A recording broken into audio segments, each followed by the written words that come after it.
You're watching the Action Sports Jax 24/7 network. Now it's time for the Brent Austen Show. Hey, what is happening on a trade deadline Tuesday? What is going to happen on this football Tuesday?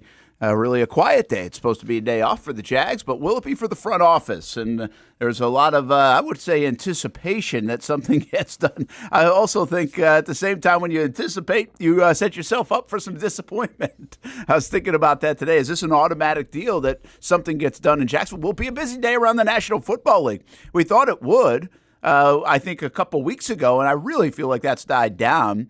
Actually, I was talking to Tony Baselli about that this week in Vegas. I mean, it felt like there was going to be so much moving and shaking. There actually have been 15 trades, I think I read, throughout this season in the NFL. So it's not like we might get the flurry right here at the trade deadline, or maybe we will. So we will see what shakes out. But Austin, I do think, I was kind of thinking of this a little bit, that we might have set ourselves up for some disappointment here, that the Jags don't add a player. And I wonder in a way if James Gladstone has set himself up to have to be very disciplined because he looks like an aggressive GM. And if I'm another GM around the league, I'm probably calling Gladstone quite a bit and not trying to fleece him, but trying to take advantage maybe of that aggression that we've seen so far, from the trade with Cleveland into the first round to obviously other things, and knowing the situation where the Jags are lean on wide receiver, ineffective, if you will, on defensive tackle, maybe lean at safety, thinking, hey, these are going to be one of my first calls. We'll see if we'll do business with the Jacksonville Jaguars. So fleece is a word that I did not have on my bingo card this morning on the show, but I'm glad that we got there so early. I think when we talk about James Gladstone, yeah, he has made it super apparent that, you know, he's willing to make moves. He's willing to upgrade the roster. But two things go into that. You still have to prepare for the future. And by the future, I mean next year and then so on. And you also have to find that trade partner, right? Like, it's easy to say, yeah, we're going to upgrade the roster, but you have to have someone that's willing to play ball with you. Now, you know, we've heard rumors and everything in terms of, you know, what some wide receivers would cost, what a defensive tackle would cost, and all of that. So, yeah, I mean, it's one thing to be motivated to try to make the deal work, but you also need a trade partner. So I think that James Gladstone right now is on the phone trying to make something happen, but whether or not a team wants to play ball remains to be seen. Yeah, we will see if anybody will want to play ball across the league. I'm really interested. You know, watching Calais Campbell last night, a little bit. Oh, yeah. It's like, man, dude still got it. I tell you, he looks spry. That's what you say about an older guy that's still looking good, right? And he still looks good. I thought late in that game he still looked good. Mm-hmm. And playing a pretty good amount of reps. It's not like he's playing 15 snaps, you know? Yeah. He got a couple late. It's just hard not to be like, man, that wouldn't be bad, right? No, of course. Bring him on over. I mean, he's 39 years old. You don't think about a 39-year-old in that context. What's really interesting is I've had several people, in fact, just one moments ago, it said, when I said, hey, bring him home in the next 16 hours. Really, he's already at home, by the way. Arizona's really home. But sure. They're like, well, the Cardinals winning spoils that chance. I mean, the Cardinals are 3-5. They have a quarterback quandary, if you will. Their backup's better than their starter, but they're going to play their starter because he's getting paid $45 million a year, and probably the right thing to do. Mm-hmm. But, I mean, and they're playing in the best division in football. I don't understand why last night's win saved their chances of not trading anybody away necessarily. I mean, I get the thought process, but I don't feel like Arizona's in the middle of a very deep NFC, by the way. Right now, they're 12th position in the wild card race with 9 games to go, and you've got to beat teams that are above you like the Detroit Lions. I don't see it happening. So I wouldn't say trading for an Arizona Cardinal is completely off the table.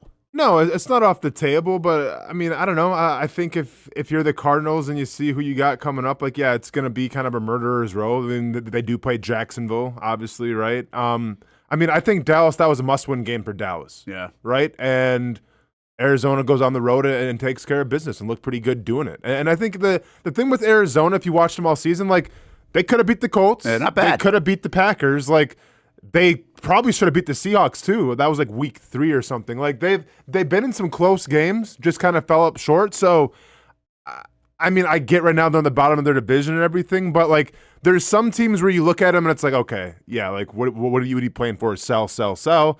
And there's some teams where it's like, you know what? We're competitive. Who knows what can happen? Let's maybe see what we got. Yeah. I think the Arizona Cardinals are one of those teams. Yeah, I don't think they're a bad football team. I think I told you this yesterday when we were kind of projecting for the Jags. I think that's going to be a very hard game against Jacksonville. That was before I watched them play on Monday night. But I do think they've got an interesting situation with their quarterback spot. And for whatever reason, they don't play well like down the stretch, and that's been a trend.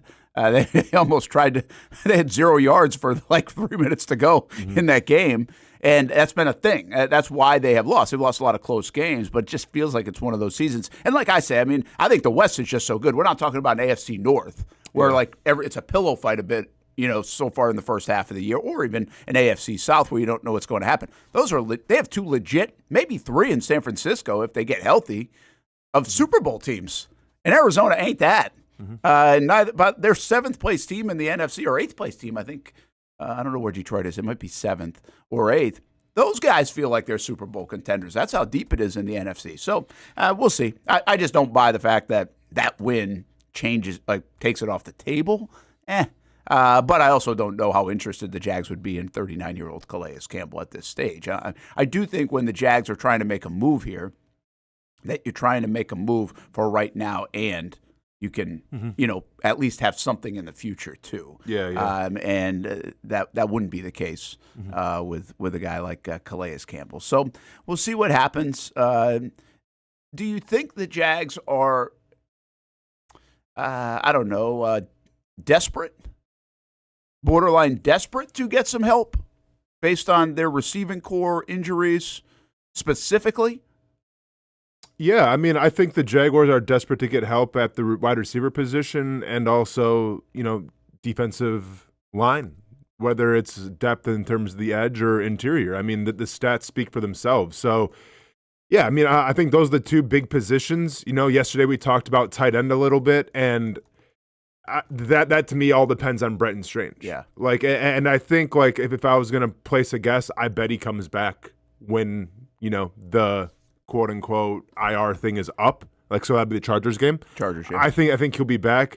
You're still hearing rumblings with Travis Hunter, how long he's going to be out. Adam Schefter yesterday is saying, it could be a longer period of time, but if the Jaguars keep winning, they expect to get him back, which I don't even know what that means. So I'm not sure what Schefter was referring to there. Well, it usually means I've got to say something about this situation. I don't know a lot, but I also get what he's saying. I mean, if the Jags are in the mix with 2 games to go in the regular season and they've got a chance to bring them back, they'll bring them back. If they're out of it, they're not going to put them at risk. So is it 2 games? Because he didn't say that. He just said if the Jags keep winning. Okay, what is, I'm going to give you a scenario, right? Like it's like, it's a 4-week deal.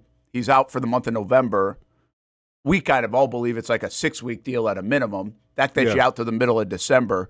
If the Jags are on a 4-game losing streak at that time, they're not going to bring them back. Yeah, I think that's what he's trying to say. I hear you, but to me, that tells me nothing. Yeah, I bet they'd like to bring him back for sure. I bet they'd like to bring him back next week. Doesn't mean it's going to happen, right? Yeah. So I guess we'll wait and see. But yeah, I think wide receiver and defensive tackle are probably the 2 big moves that I feel like Gladstone could try to make. Yeah, I think you're right, and the Travis Hunter thing is interesting because if they don't move for a receiver, does it give you an indication that he will be back? They feel that he will be back. They're going to be very quiet, in my opinion, on this Travis Hunter front. Sure. I think they know probably more than they're going to share, or maybe they don't. In fairness, I mean, again, there's swelling that goes on, there's different healing that goes on, all that stuff. I mean, I can't tell you that they know exactly. And I do think, I don't know if it's a muddy or murky injury. I just think how you recover from something that isn't a slam dunk diagnosis is just something to watch and hard to maybe talk about. But I think if they don't make a move, they probably have a slight confidence at the very least that he is going to come back.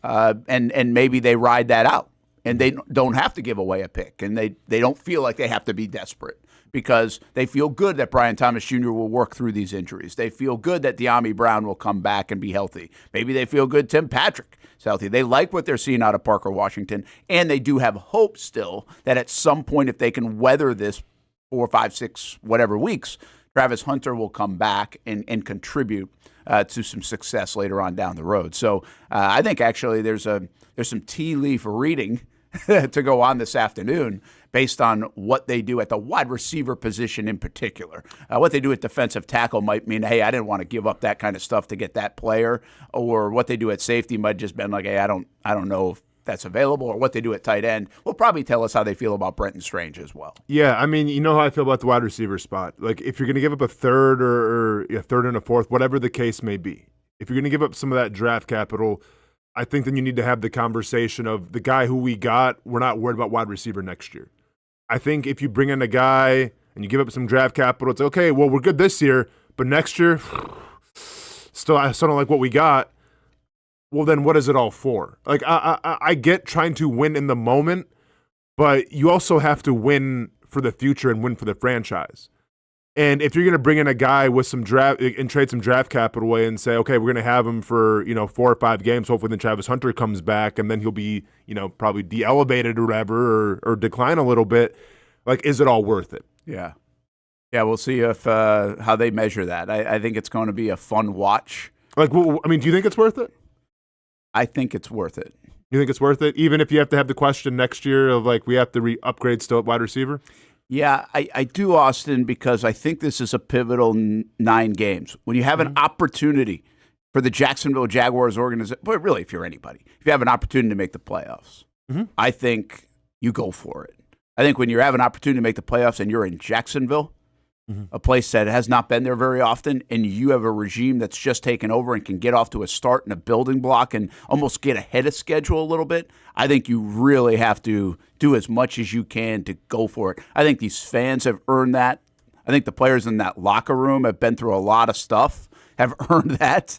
And I do think the organization has earned that. And I think this is the way these guys have reacted, too. I mean, it's kind of their MO is to react in a more aggressive way, not an undisciplined way, a reckless way, but I think you can balance both. They have a ton of draft picks next year. They can figure out next year when next year comes. I think there's always ways to do things and continue to push off. So, yeah, I do. I think I've got to be honest with you. I'd probably be in the camp of a little bit disappointed if I don't see a move made today. Would you be disappointed, though, if it's not if they get defensive tackle but not wide receiver? I'm okay. I want them to improve the football team. So, again, I don't want to talk out of both sides of my mouth. I've thought all around this deal. I don't want to be desperate. I don't. That's not a way to do business, is being desperate. I don't think the Jags need to be desperate. I do think, though, they have to do whatever they can to upgrade their football team. And there are ways to do that without being desperate, in my opinion. And sometimes that comes with a risk. Risk is different than desperation. So I think, if that's a defensive tackle, I think it really helps a football team. If that's a safety, I think it really helps a football team. I think if it's a wide receiver, I think at this stage, knowing what we know, not necessarily what they know, I think it helps the football team. I think beyond that, I think I don't really know what they could actually get and give up to. I know tight ends in the mix. I just feel pretty good that Brenton Strange is coming back. Same. I'm not as worried about that position. I'm not worried. You can always beef it up, but who are you going to beef it up with that's going to make that much of an impact, right? If they get defensive tackle over wide receiver, fine. If they get wide receiver and defensive tackle, great. If they get wide receiver over defensive tackle, fine. If they get safety, I get it. Not as sexy. I think a little bit less impactful, but I do get it. They are pretty thin there, and I don't know how much they trust Antonio Johnson right now and Rayon Lane. I mean, Rayon Lane, if you look at the outset of this season, he was going to be a special teams player only. That was it. The plan was not to have him running around back there. He's earned some spots, like he's earned some trust. They put him in a little bit, but I also don't know if that's. I don't know. It gets a little scary. So I do see if they could go get a veteran, that would make some sense. And that's what they did with Eric Murray. But same deal. The Eric Murray thing was just kind of hey, let's bottle this thing up and let's protect against the big plays. And I think he was doing that. But he could be back too. on the Eric Murray front. So Brent Martineau, Austin Lane, trade deadline for the Jacksonville Jaguars and the NFL. It's going to be really interesting to see. One thought about, this whole deal with the Cowboys is always a circus, right? Oh, yeah. And Jerry Jones and Stephen A. Smith. And so I guess they're going after Logan Wilson, who I didn't realize he had fallen off so much. I mean, the Cincinnati defense is so bad. But I remember a couple years ago, he was playing out of his mind. It looked like a tremendous pick on defense, what those guys did. He was out of Boise State, I think, right? Mm-hmm. And they signed him to a deal, and I guess he hasn't been good. I guess he'd been benched. So the Cowboys going to bring him in. The Cowboys defense is atrocious. I don't know if the Bengals and Cowboys play each other this year. If they did, it would be like 70-67. They are both brutal. Defenses you just don't see in the NFL like that bad. And we watch the Jags play bad defense in the fourth quarter and overtime. And we've seen some bad Jags defense, including last year. But that Cowboys defense is something else, man. I mean, they are awful. And the Cowboys, I was thinking this last night, the Jags fans, the Browns fans, at times over the years, the Bills fans, heck, the Raiders fans, even before this Rams run, it was the Rams fans. There are a lot of fan bases that have gone through some stuff. And the Jets and the Giants, most recently. The Cowboys are on a different level fan base because they don't get the misery. Nobody feels bad for them, by the way. But they don't get the misery of 3-13 or 3-14 or 2-15. Oh, they always have hope, you mean? Yeah, they've always got it. I mean, they have good players. Sure. They have players people would sign up for. And man, do they suck a lot. Yeah. How do you, what a stinker they put up last night. On really both sides of the ball. Yeah, but this is the thing. Everyone gets so bogged down with Dak and CeeDee and George Pickens and this offense. Good players. They don't have a defense, though. They simply do not. They've given up so many points this season. They're not a good team. And lo and behold, you give up your best player on your team on defense, and look what happens. I hope those first-round picks are worth it. I hope you get to Micah Parsons because of the Green Bay trade. But right now, it seems to be that they're missing Micah Parsons a little bit. And this is why, I'll keep saying it, you never trade away your best player. But they couldn't even score yesterday. Well, I know, yeah. They didn't move the ball, but they really didn't move the ball in the first half. What a frustrating football team. They look like they can be great. Frustrating game last night, too, because shout out to YouTube TV for hasn't settled their dispute yet, so got to stream that from some different website. Thank you, YouTube TV. So why am I paying $100 for? They're in disputes with ESPN. Yeah, because ESPN I guess wants more money because they put out the app with So there's the Everybody ESPN app. this. Yeah, but I don't get this. So there's the ESPN app, but then there's another ESPN side app thing that you have to pay more money for, and then you can watch wrestling and it's. Oh, is that the new thing that launched? That's where you got to pay more for. Yeah, I'll tell you what. I feel like I get. They have really muddied this whole. Cutting the cord stuff. I'm getting this close going back to cable. Yeah.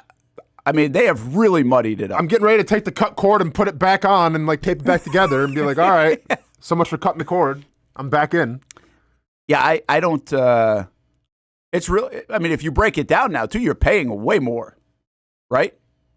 If you get everything, it's so divided up that. Do you think we end up going back to cable at some time, or is there somebody going to come rescue us all? Someone going to come rescue us. God, I wish. And just put this all on one thing. Hey, Amazon, just put it all on one damn thing. No. Buy them all. I think I don't care about the monopoly. Buy them all. Yeah, this capitalism at its finest, man. I think people are gonna, are gonna get greedy and try to ask as much as possible. And as long as there's still websites out there that you can go to that facilitate your viewing options for the low price of free $99. So is that how you found your football? I mean, I can't admit to that, Brent. Oh. Obviously, we're streaming right now, and I'm not going to say that I illegally did anything, but I could have. Yeah, not admitting to it. I think it is very confusing.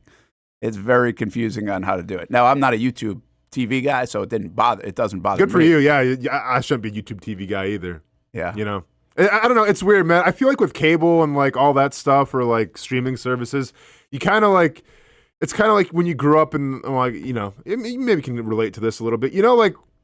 when I was a kid, everyone kind of had like their own brand of truck that they drove. Like this is more Wisconsin maybe than anything, but like, yeah, I'm a Ford guy, or I'm a Dodge guy, That's true. or like My father's been a GMC guy. There you go. For my father-in-law. Yeah.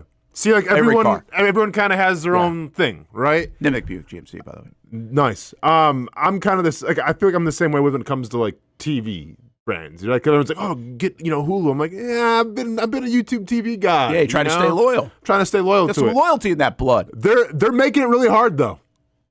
They do. They're making it so. I mean, I have my side piece, which is the streaming and the other thing. Not saying I was doing it, but I had the side piece. But I mean, I might be calling it quits pretty soon if they can't figure it out. So who are you mad at though? YouTube TV or ESPN? Everybody. But yeah, I think probably YouTube TV. Because they keep upcharging, and it's like, oh, hey, by the way, you don't get ESPN for a couple weeks while we negotiate this. Yeah. Here's a $20 credit in good faith. Cool. Let me spend my $20 on what? Yeah, the $20 credit thing's so funny. Yeah. And then did you see then ESPN had this big they go on this it's almost like a campaign. ESPN's putting out with all their guys like, hey, you can go to so and so because we're having a dispute. So they use the power of ESPN to try to settle the dispute. Somebody said I watch a game on regular TV antenna. You TV Good for you, stop man. playing games with my games. Yeah, man. I don't get it because I didn't have to do it this time. William, Monday Peacock, Tuesday NBC Peacock, Wednesday ESPN, Friday Prime Video, weekly national television starting midseason, Prime Video, ABC, Prime Video, ABC, ESPN, NBC, Peacock. Yeah, it's like I know, right? Or just go to a website and be good. Yeah, YouTube TV was doing fine then. It was a lot simpler back in the day when we could just turn on cable TV, and there were problems with cable too. Yeah. I'm sure in the grand scheme of things, and we have those things in our world. Sure. CBS affiliates and Fox affiliates and everything else. I mean, we have to deal with that whether it's on DirecTV, Dish TV, other whatevers. So this is not uncommon, but you almost thought in a weird way you'd be out of that world when you get to streaming. It's like, okay, just buy the streaming. You got it. I know. But I guess there's obviously negotiations going on. So yeah, I mean, eventually what has to happen, and like they do offer this a little bit, but it's still packages. There has to be a service, and maybe there is, I just don't know about it, where you get like a la carte, where I'll pay like $1 a month for ESPN. I can just buy channels. Just buy the channels that I want. Hey, don't need the E Network, YouTube TV, so we'll go ahead and just, get rid of that. And I'll purchase YouTube TV, go ahead and give me like MTV Classic, watch some music videos and everything. History Channel's all right, I'll check that out. Comedy Central, just give me like 4 or 5 channels because I'm a busy man, and then I'll just a la carte that. Yeah, it would be probably not a bad way to do it. DirecTV, at least I know, and others, they do that. They bundle them together, but they give you they give you the options. You don't get the a la carte sports option. Package, NBA TV, MLB TV. Yeah, I get it. Yeah. So anyway, I'm just saying each channel a la carte. I wonder where it is in 3 to 5 years. Hopefully it's each channel. I hope it is, honestly. Yeah. I don't know. I don't know where that world is going because it's such a new world and trying to figure it out. We thought actually there was this deal, this whole ESPN getting together with Fox, remember, and TNT or something like that, and they were going to just form this big one where you got everything under the umbrella. I thought that was kind of a good idea. Now, we probably would have been a bad idea in some respect, but then it does. I don't think we ever got that. That fell through. Well, don't you think they got to – because I feel like, okay, the next generations coming up have ways of accessing really anything, right, for free. So don't you think if like your YouTube TV or something, you should maybe be like, hey, let's not get so greedy simply because I feel like people can probably go to other ways to watch our thing for free. So like, why are we being so greedy? Yeah, well, I guess. I don't know. Yeah, but look at me, I'm still paying. So I could have sworn that basic TV channels like ABC, CBS, and all that are supposed to be free in your local area. Is that no longer the case? Well, it is, but you can do that with an antenna. Yeah, I don't have an antenna. Yeah, like that's what someone was saying before they did. You can do the antenna game and not pay anything. Is Amazon still selling antennas? Is yeah, that they'll still a sell thing? Do the antenna. Do they have VHSs and antennas? A lot of people. I think there are more people than I think there are more people than you think that do the antenna thing. Right? Yeah, I had no idea. I think quite a bit of people do the antenna thing. Mm-hmm. Yeah, we have 3, one for each TV. Dang, all right. So what does that mean? Is that all you just watch whatever's on local? I mean, we have streaming too. Oh, you do have streaming. Yeah, Okay. but but you if get it the- like for football games, like when I want to watch the Jags, we watch it on the antenna Yeah. out on the patio. I like that. So you are, but that's why we get the emails too a lot still, because you're stuck with whatever games are chosen Yeah, and in like the 4 o'clock window or whatever, right? and the messed up thing about MLB TV, because I had MLB TV, if they're playing, like I'm watching the Phillies. If they're playing a Florida team, you don't get that Yeah, on no, the MLB that TV sucks. app, which is weird. Which is also stupid. Like the whole blackout thing feels like 1988. Yeah, I don't get You the know? blackout thing. Yeah. And that's, which is dumb and also like shouldn't be. It's the reason why I'm not a Patriots fan. Is 'Cause because they're the always games were blacked out. blacked out as a kid. So all I watched was like the Miami Dolphins and Dan Marino, and I fell in love with Dan Marino. Yeah. But because the Patriots stunk, they were never on. So, like, never. And by the way, the blackout thing was just, like, fully gone when I first got to Jacksonville. Blackouts were still being discussed in 2008, 9, 10, and I think it was that next collective bargaining, the one you kind of got stuck in, that I think that might have changed the whole blackout rule right about that, which is only about 15 years ago. So, but yeah, I mean, teams shouldn't want blackouts because of fandom, in my opinion, or even back. It's totally different now, I think, with some of that, but it was a big deal back when I was growing up. So anyway, Jonathan says, I've got 35% YouTube, 65% Disney on the fault list. Disney doing no favors, make it difficult to upgrade Hulu's base package to live TV. I can just tell you this. I wanted to watch a show on Hulu, so then I was like, screw it. I'll get it. And so I got it. And then I feel like in the last 3 months, ESPN or Disney Plus or whatever the hell I'm supposed to have or don't have, maybe with this upgrade on the ESPN thing, continues to say I don't have something, so I've got to pay. I feel like I've paid for stuff like 3 times over. Yeah. I can't even keep track of it. Yeah. You got Hulu Platinum, Hulu Gold, Hulu Silver. No, That's what, like, I was like, don't I already have Hulu? Why can't I watch this show? Yeah, man. It's, I don't know. Because they have those like extra subscriptions where you like HBO or whatever. Yeah, everything's like joint, but then it's not. I don't know. It's so weird, muddy that's where they take advantage of you. Yeah. Because now you have no idea. And here's the other thing. It's like it all shows up on the bill, like looking the same. Yeah. So you're like, I don't know what I'm even paying for. Yep. You know? This is how I can tell I'm getting old. I'm complaining about my cable and TV streaming. I finally reached that age. Well, here's all good. the actual olds are smart. They ain't complaining about it because they didn't get it. No, it's a good point. It's a good point. You know, they got the antenna. Yeah, and they're happy. Yeah. Ignorance is definitely bliss. Life is good. Yeah. Are we getting any trades in? Are we gonna watch out for the bamboozled trade alerts? Okay. Oh yeah. I'm going to get some of those. I think I just saw one. Anyway, we'll be back. Let's take a time out. You heard Kim's Corner here on the show today. Talk a little Icemen as they get their home opener coming up this weekend and a couple of games after a long road trip. Alex Reed's going to stop by in the next half hour or so. A lot on the Jags, of course, in football. College basketball season underway. It was an entertaining game. Arizona and Florida, 2 really good teams. It's so funny, like, just doesn't matter if you lose. Yeah. You know, but you also learn a lot with a fun basketball game last night in Las Vegas. Let's talk a little college hoops as well. And we do have Talent Talk 2:00 today. I'm going to be over at UNF Arena inside the new locker rooms we're hosting the show from today. So all Ospreys at 2:00, and at 1:00 it's Club 904 with me, O'Brien. So we'll continue to follow all day on the Action Sports Jax family of networks for free. The Jags and the trade deadline. When it's time to get a new car for anyone in your family, just remember, nobody but Nimnick, the #1 Buick GMC dealer in Jacksonville. Get the latest price breaks on 2023 and 2024 models or the newest 2025 vehicles in the showroom on Phillips Highway or shop online at nimnickbuickgmc.com 24 hours a day. GMC Sierras, Yukons, and the redesigned Acadias, or get the all-new redesigned line with Buicks. It's nobody but Nimnick, and part of the reason why is this is a first-class buying experience here at Nimnick Buick GMC. You're not just a customer, you're a friend. This is about getting a vehicle that best fits you and getting you on the road, and also helping you and your family down the road. Nimnick has a treating you right guarantee, courtesy, respect, fairness, and most Buicks, GMCs, and Jacksonville's only Car Bravo dealer, nobody but Nimnick. Who has put in the most years and stands behind a better experience? Nobody but Nimnicht. GMC. We are professional grade. If you look good, you feel good. And the medical professionals here at Ponte Vedra Vein and Aesthetics are here to make you feel your best. I'm on camera every week, and I have a confession to make. I'm not always confident in my appearance. Can you see my dark circles? Is my makeup highlighting my fine lines instead of covering them up?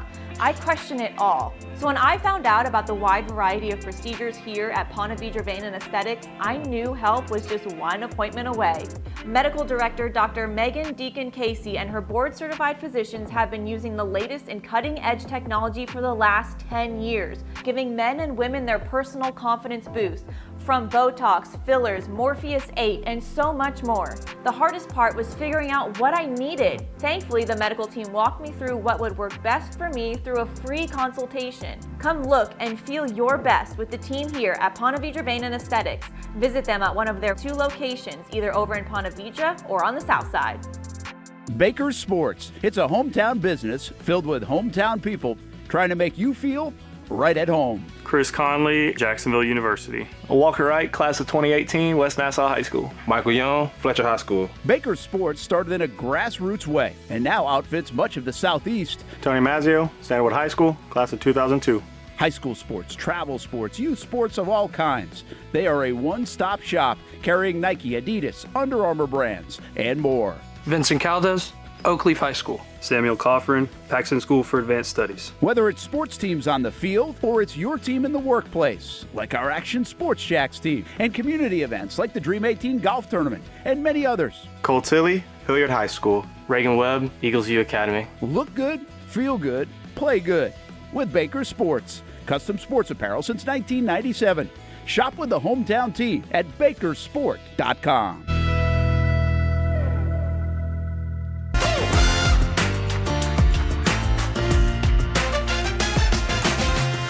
Empower a future, inspire a dream.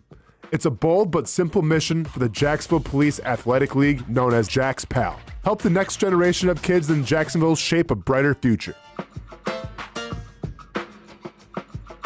Their after-school programs, teenage leadership programs. There's community outreach. This has been just an awesome opportunity to be out here with my colleagues and do something good for the community. It's really been an interesting opportunity to just see everybody work together in a way that we don't normally in the office. And there's sports.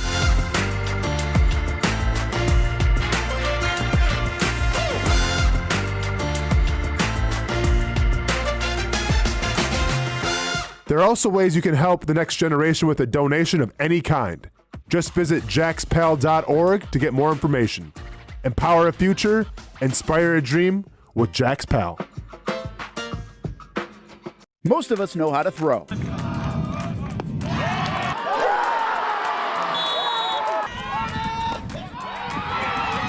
But you need to know what to throw. I'm not talking about footballs, baseballs, softballs. We're talking about those items you need to recycle.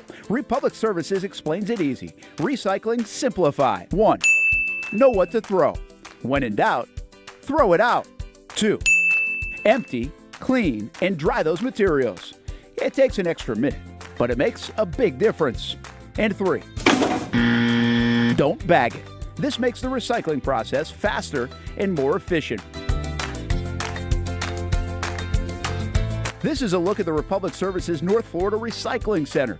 You can make this process even more efficient.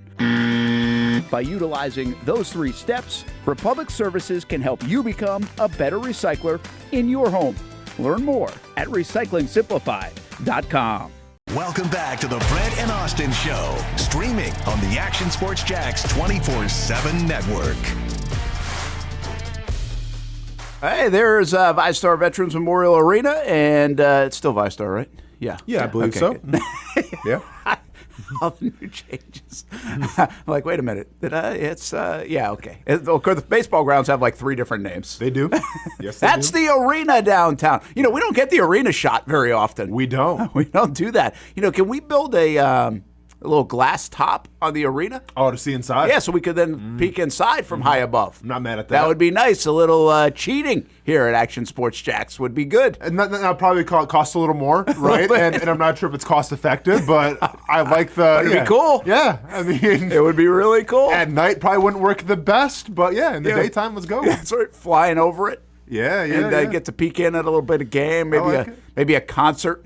I like it. Yeah. Now, could teams have drones and scout a little bit? You know, I mean, there's they can do that at the Jags practice field too, and they don't. It's a good point. No fly zone, I guess, during practice. Yeah, I like that. During concerts. But anyway, inside that arena, Friday and Saturday night, the Jacksonville Icemen back home for the first time in 2025 in this 2026 season. Of course, a very successful run here in Jacksonville for the Icemen, and they started on the road with 8 consecutive games, including tomorrow at Savannah. So welcome back to the Brent Austen Show. Brent Martineau, Austin Lane, and say hello to Alex Reed, who is with the Jacksonville Icemen and stopping by the studio here today as we get set for hockey season in Jacksonville, man. Off to a nice start at 5-2. Yeah, not bad. Thanks for having me, guys. By the way, this is great. No, you're right. 8 games on the road to start the season. That's not something you don't often see, but team's doing well right now. 5-2 in those 8 games. They haven't even played a home game yet. Not too bad. We'll see what happens tomorrow in Savannah, who's got a pretty good team. But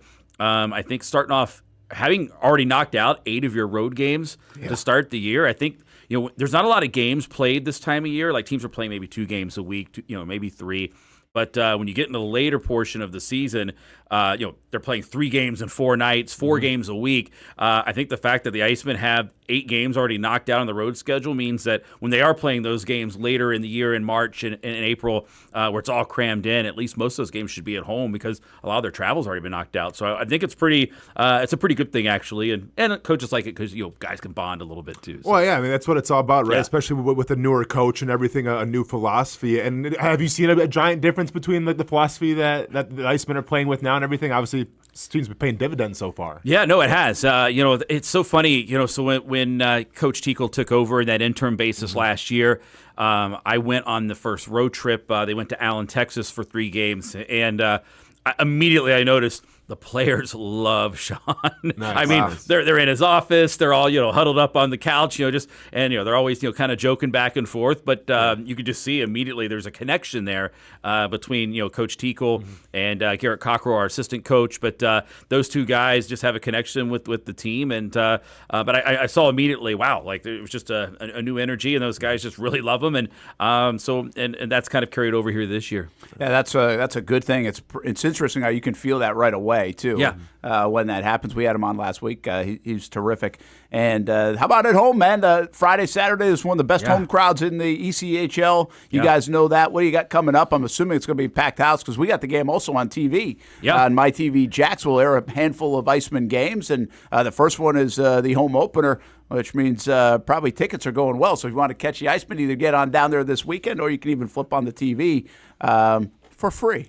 As we were talking earlier, on my TV Jax. Yeah, no, we're excited. It's just good to be home sweet home, right? And Friday we take on Atlanta, who's actually surprised a lot of people in the league. They're 6-0 right now. Wow! So they have a game, I think, tomorrow or on Thursday. So they could be going undefeated heading into Jacksonville. So it'll be up to us to try to knock them off that podium a little bit. But it's always exciting. We have great crowds. We've led the league in attendance now for 3 straight seasons, and the average attendance has gone up about 1,000 each year. I mean, we're over 9,000 a game right now, which is awesome. But we also have those random nights where we have crowds of 12,000, 11,000. It's unbelievable how it's just grown from I got here in 2019, and it just to see it grow leaps and bounds. It's been fantastic, and we were expecting a big crowd Friday and Saturday. I would imagine we'll be over 10 probably for I know definitely Friday and maybe even into Saturday. So it's awesome to see. Well, and speaking of crowds too, you're actually going to have students there November because next Thursday. Yeah, the next Thursday. Yeah, we'll be there because my son. I think my son will be there as well with his school cheering great. on. So so school day game. I think he's trying to get a special exemption from his class to ask if he can kind of come by us, Brent, during the show and everything. So let's say he was going to ask his teacher. Guest. Yeah, we'll see what's special up. Guest, that's great. And definitely some dancing if Ronan's involved. Oh, and especially with all that Halloween candy still lurking and everything, I feel like you're going to have a lot of energy there for that game. It's the one game that we really get tapped on YouTube and Facebook for licensing music. There, yeah, in the background. I believe it. Yeah, It's not our fault. Yeah, it's not our fault. Yep. They're playing all the stuff, all the SpongeBob stuff, and anything that gets the kids that they know awesome. by heart. They've got, and again, they theme it towards them. And I remember the first year that we did that game, and the kids are already screaming. It's already loud enough in there as it is. And then I'm like, who gave them thunder sticks? Whose idea was that to add the thunder sticks into it? But honestly, now they got them to where they glow. And I'll tell you, last year it was a great visual of just all the the blue lights and the going together. It just adds the experience and the fun. But it is definitely one of the louder games. Those kids won't forget that. That'll be next Thursday. We'll be there for that one, or at least that is the plan. Yep. We should actually put you to work and just make you a chaperone that day. With just my son or all his class? I mean, there might be some hazard pay involved with that. Live chaperone. Yeah, I don't know, man. That's never been done before. Yeah. Maybe that's your dartboard bet. Oh, there we go. Yeah. If you want to put on the dartboard, I'm down for that. Yeah. Hey, you just, before you came on, you guys have some fantastic goalies. Yeah. And you got the goalie, man. In hockey, you got a chance, don't you? You do. When you get a hot goalie, sometimes there's nothing you can do. I've seen games where a team was outshot a team 50-17, but the goalie was hot, and you just can't beat him. And sometimes that's the way the game works. But really good goaltending right now. We have a Buffalo Sabres draft pick that's currently with the team. His name's Scott Ratzlaff. He's going to be named a little bit later today, Rookie of the Month for the league. Not bad. He's just right out of the gate starting his pro career, and he's just already getting awards and accolades. And then we have a guy in Cameron Rowe, who's our other goaltender right now, who's a national champion at Western Michigan last year. So he's brings a little bit of size, at that 6'3", so that's good to see. We always had short goalies. For last year, goalies are short. But we got some size this year. And then we got a third goaltender, Michael Bouillon, who came in as he was on an AHL contract last year, and this year came to our camp on a tryout and earned himself as kind of that third spot, because we know guys are going to get called up, and it's good to have that third goalie because that you can depend on, because you're going to be faced with two. You're going to need to find somebody, and he got the start there in the last game in Utah, and he played really well. So it's nice to have a nice little trio right now, but things are looking good on the goaltending side for sure. It's great. And I was going to ask, obviously, if you have a hot goaltender, is it almost kind of like, it's I don't want to say a detriment, but he get called up. Like if a team sees he's rookie of the week or rookie of the month, let's get him on, let's call him up. There's that risk then, correct? Yeah, there is, especially when they're on an NHL contract, because they're really obviously Buffalo's all right, they want to make certain that we got something here. Yeah. And at some point, there's no doubt he's going to make his way up to the American Hockey League, get a game or two in. And but right now, there's so many goaltenders in the Buffalo system that right now there's just a numbers game. So he's here, and we're glad to have him. But if they have an injury, you hope that doesn't happen. But more than likely he'll go up. But again, that's why we have another goalie, and we got to still have a good rotation of guys. But he's certainly impressed already. Everybody already right on the gates. Well, it's good for the Icemen. There's a bit of a logjam in the Buffalo system when it comes to that. The other thing that Alex was telling us, they have a goaltending coach in Charles Williams. We've had him on the show many times, and he's still part of the organization in that way. And that's not common. So to get that coaching here at this level is obviously paying dividends and working with good talent. Yeah, but you think that should be a common thing, I would think, right? Because it's its own separate position. Like in baseball, you have pitching coaches. Yeah, it's got to be the same thing with a goalie. I think it's just probably a staffing resource thing at the ECHL level, but still to have one and utilize it, that's a really cool thing. All right, before we let you go, Alex Reed from the Jacksonville Icemen. Icemen home Friday and Saturday at Savannah tomorrow to finish off this long road trip to start the season. We were going to have a topic here, and so you can help this out. Best or favorite or trade deadline in sports. And honestly, I don't know much about the NHL deadline. Is there a lot of moving and shaking that goes on? We're on the NFL trade deadline today. We know the baseball deadline is usually a good one, although it's really not as dynamic as it used to be. The NBA trade deadline is interesting, although NBA moves are really hard to follow. Kind of like hockey sometimes, because it's like, we're trading a 2028 pick, and we're trading cash, and they're trading this, and it's a 3-team trade. It's always like a 4 or 5 team. Yeah, it's so hard smart to enough to find out what channel your game's on. Forget about that. But How's the NHL trade dedeadline? And how does it compare to the others, in your opinion? I think it's really busy. I think it's one of the busier ones, to be honest with you, in sports. And usually it's usually, as coaches like to say, I want to make a hockey trade, so it's a player for a player kind of thing. Yeah. And what you'll see is the teams that are contenders or trying to make or on the bubble, trying to make the playoffs. They'll grab a team's best player in exchange for their best prospects, right? And it might not be something that pays off, but you take a team that's not in like Buffalo. Unfortunately, the last couple of years, they've had some struggles, right? But they might trade off one of their best players, but get some really good prospects. So in a couple of years, those guys will develop and help them out. You see a lot of that in hockey, but it's usually very, very busy at the deadline. And even in our league, it's so funny. The ECHL trade deadline can get kind of busy. We have a war room, and we set we set up a little war room. That's pretty cool. I'm the guy on the laptop that's pulling up stats. That's fun. But it's the same way. It's just everybody kind of just trying to load up the contenders, and then the teams that are maybe having difficulties, they'll load up on draft picks and prospects. But the NHL one's very busy. It's very busy, and it also can make a huge difference. I think of the NFL, you talk about the trade deadline, there's a player here or there, but can they really put you to the Super Bowl? Right? If you look at last year with Brad Marchand, from Boston, it actually just came out too. So apparently they tried to trade him someplace else. Yeah. He rejected it. I'm not sure what team that was. Yesterday, yeah, I'm not sure if they announced a team. So last year, they tried to trade him somewhere else. Year for the trade deadline, they tried to trade him someplace else. He rejected it. Yeah. Then they traded him to the Panthers, and that trade went through. But there was always worry how he's going to fit in with the Florida Panthers and everything with his personality.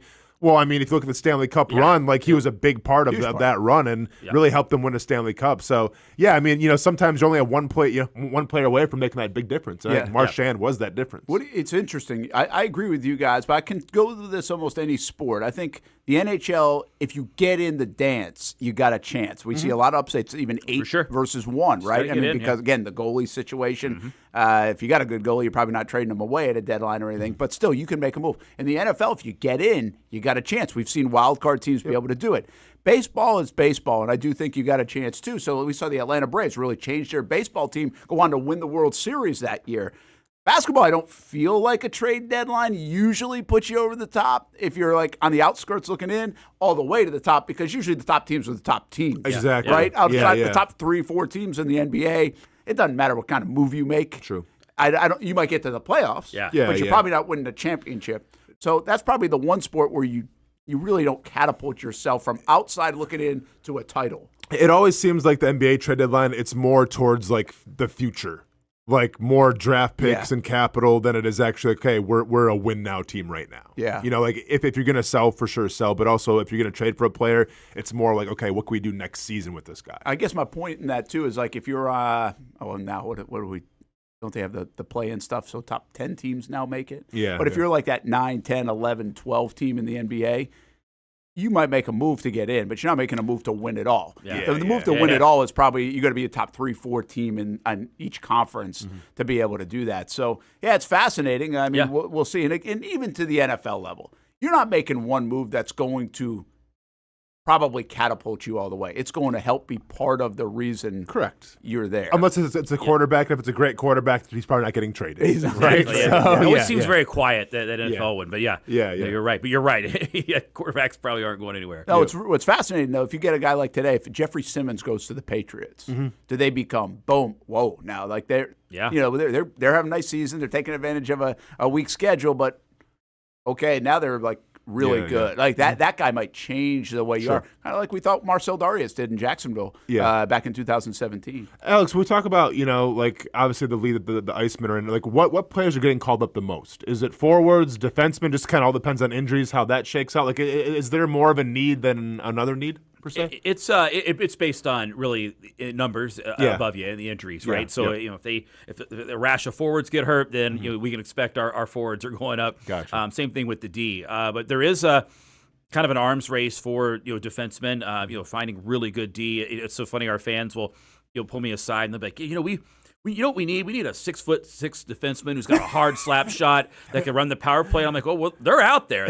They're at the higher leagues. That's what everybody wants. So, some of them are hosting shows. Yes. The slap shot was never my forte. I was more of a wrister, but I got you. Yeah. You know what, Austin? I will say this: in the American Hockey League, in the last maybe 3 or 4 years, there was this arms race for enforcers and tough guys. Yeah, okay. And it was it was kind of a league that was like very quiet in that regard. And then they started realizing all these prospects are just they're in these teams now. The NHL's top guys are playing in the AHL, developing, and they're getting taken advantage of. They're getting hurt, and all of a sudden, like every guy in the ECHL that was tough was going up to the AHL. They all got they're making good money now in the AHL. Huh. They're all up at the next level. Huh. We had Travis Howe and Ian McKinnon. We had two of the toughest guys, and they're gone. They're in the AHL right now. Okay. And there was like this arms race of where the AHL's like, we got to get tougher, and it's actually made it harder for our league to find those really really tough guys because.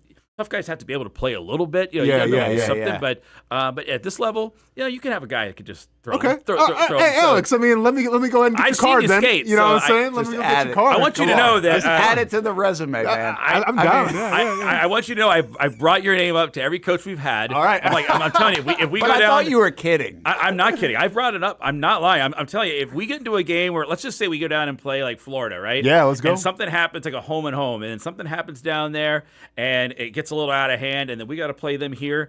Hey, I got you, man. We can make a phone call. Put the foil on, Brent. If you know what that means, put some tinfoil on. I got it. Let's go. Give away your secrets. Oh no, it ain't a secret, man. Everyone knows that we're good. We're good. I mean, I've seen him skate. You know how to skate. So yeah, I know how to skate. I don't want to disrespect the players that are already in the league. But do you think you could really do that? Yeah.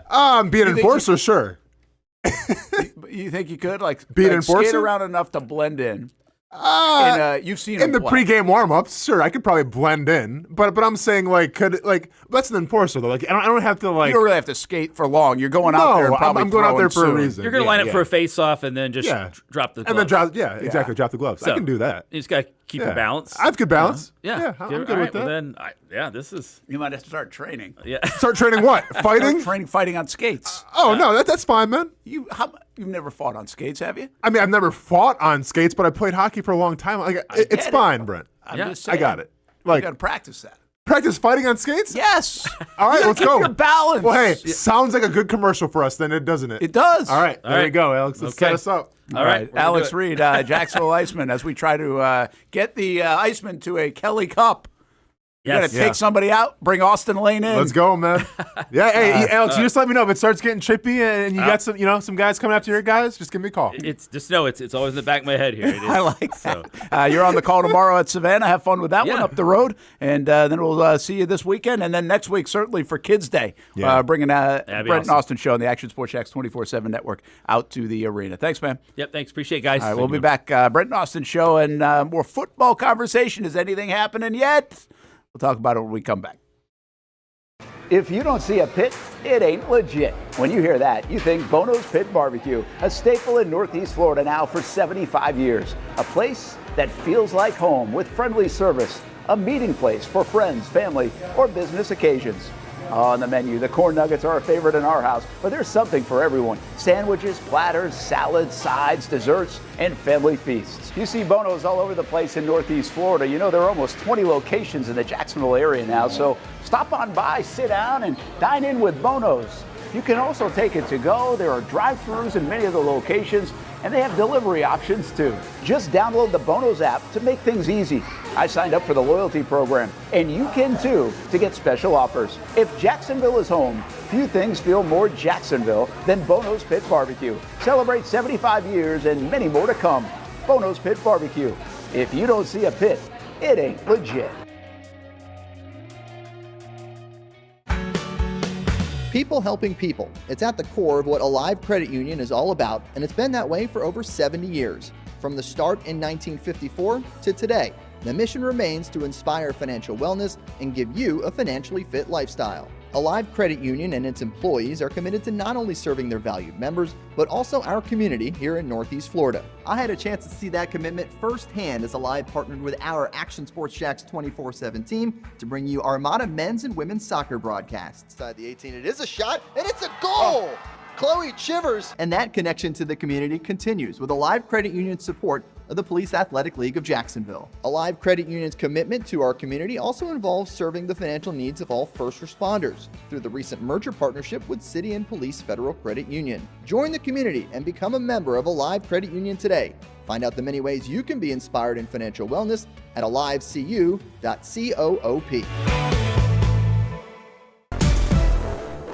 CGC Water Treatment and Plumbing is taking their 75-plus years of expertise and expanding to CGC Home Services. Water treatment and plumbing is still a big part of what they do, and now they can do even more for you. Home services like kitchen and bathroom remodeling, showers, sinks, faucets, toilet repair, backflow testing, and the list keeps going. Find all they can do at cgchomeservices.com or give them a call, 904-298-7052. It's a new look and a new name with the same expertise. They've been serving homes like yours since 1946. CGC Home Services, right here in Jacksonville, off St. John's Bluff Road, 904-298-7052. And visit cgchomeservices.com. Florida license number CFC 1432579. For the game day hustle and every day in between. Juggling my show, Jag Social, to going under the Friday night lights and a social life, it's a daily tournament. But this ride, MVP status. The all-new 2024 Lincoln Nautilus isn't just my car, it's my personal locker room, office on the go, and VIP lounge on wheels. Let's talk tech. My profile remembers everything from customizing my dash display to setting the ambient lighting and my signature scent. And wireless charging, essential for live tweeting scores. Whether I'm packing for a beach day with friends or heading to the gym, there's space for every passion. After dominating all day, this becomes my recovery zone. The massage feature is like having a personal PT on call. Life's a non-stop game, but with this ride, I'm always on my A game. The 2024 Lincoln Nautilus. Drive your passion.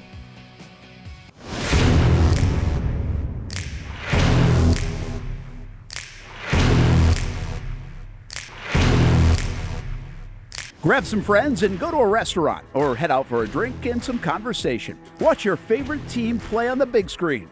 Or how about play some games? You can do all of that in one night at Best Bet. Each location has a different vibe, its own personality, like here at the original Best Bet in Orange Park.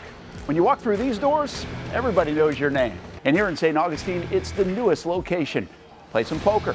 How about the table games? And don't forget about Ace's Sports Bar and Grill. And then there's the Jacksonville location right here on Monument Road. It's the biggest poker room in the state of Florida. Maybe you'll find yourself a seat right here at the final table. Best Bet, where you can have the best of times. And that makes you always go home a winner. Try any of the 3 locations, and you can always visit bestbetjacks.com.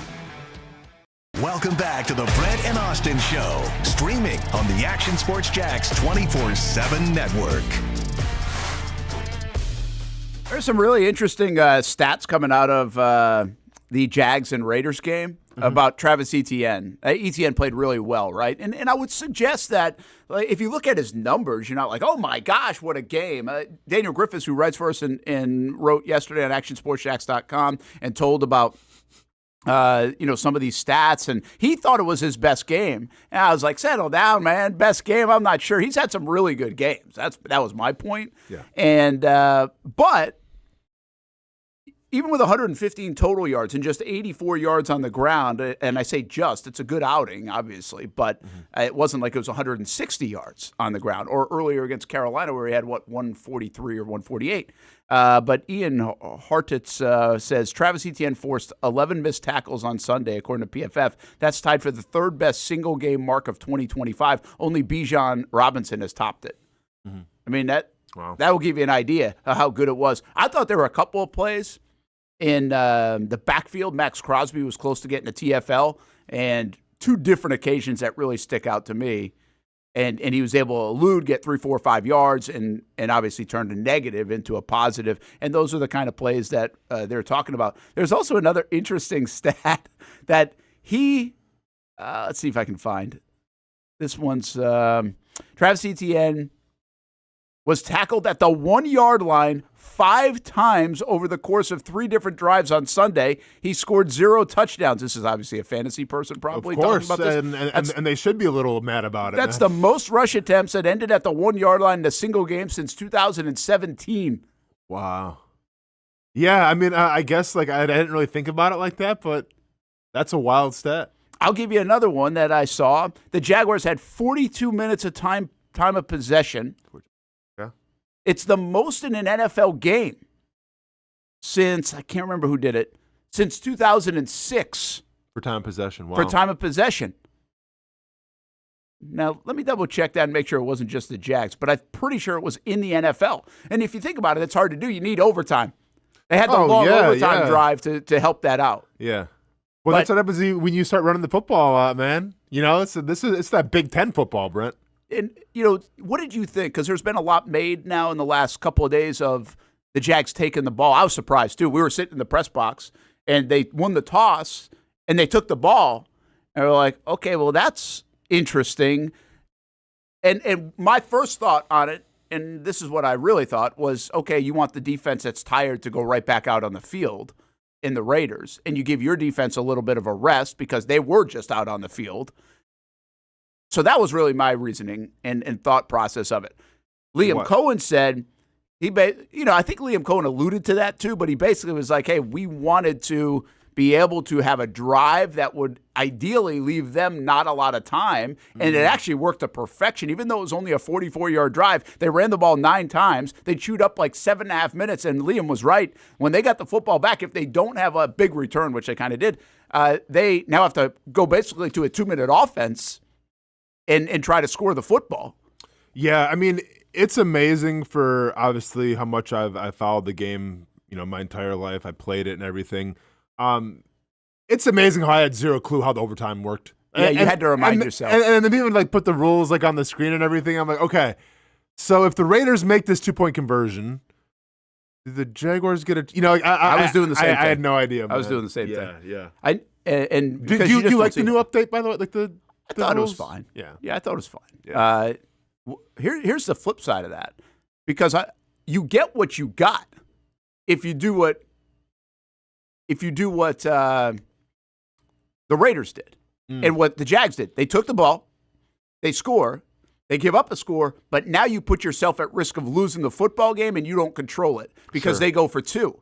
If you do the opposite, which most people would say that's what you do in overtime, because now you can see what they do, and now you can react to that, whether it's a field goal or a touchdown. I would rather react, I feel like. Most people do, but I also get being tired after 60 minutes of football and put that defense right back on the field. And then I understand what now Liam was saying, too, and he's been very aggressive with the coin toss. He's taken the football a lot, even at the start of games. So let me ask you this. If the Jags, it was vice versa. I was just going to ask this question. Would they have gone for 2? Because keep in mind, the Raiders are 2-5 in that football game, going for 2. I know. Like the Raiders, it made total sense to go for 2. Of course, they had nothing to lose. Nothing to lose. Are you asking would I want them, or do I think that Liam Cohen? Go both. I think Liam Cohen would have went for it. I do too. And I mean, listen, I can sit here and say, yeah, I'd want them to go for it, but what happens if they lose the game? I would not have wanted them to. You wouldn't want. So I'll look at it like this: if they would have kicked the extra point and tied, I still would have said, well, you just tied to a pretty bad Raiders team, and I don't know what that does for you in terms of momentum. Now, I don't care about the playoff seedings, what that looks like, but I'm just saying from rallying your team and giving them momentum after a bye week. I don't think a tie accomplishes that. So I would have rather had seen Liam Cohen go for it, even though he just had the stats of Travis Etienne getting stopped how many times and everything. But I would have been for them going for it. Go for the win. I would have kicked the extra point if I was in the Jag situation doing it. Okay. Because I think 4-3-1 in the big picture keeps you in it.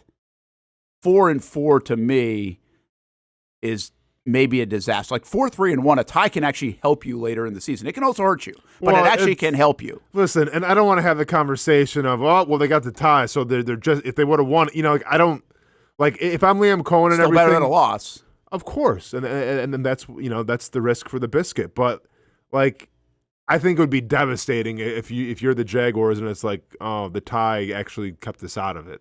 Where if we would have went for it, who knows, maybe we would have gotten the playoffs. That's fair. That's fair. It's all or nothing. I would rather go all or nothing than the hope of that it just works out. I think it's 100%, by the way, what we feel like we know about Liam Cohen that he would go for it. I really do. Like I don't think there's any doubt because I think that's the way he operates.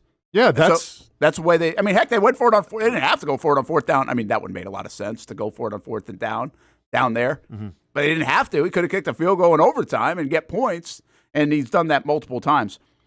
Let me just take you back real quick to. I wanted to find this. Oh yeah, okay. See, this made sense.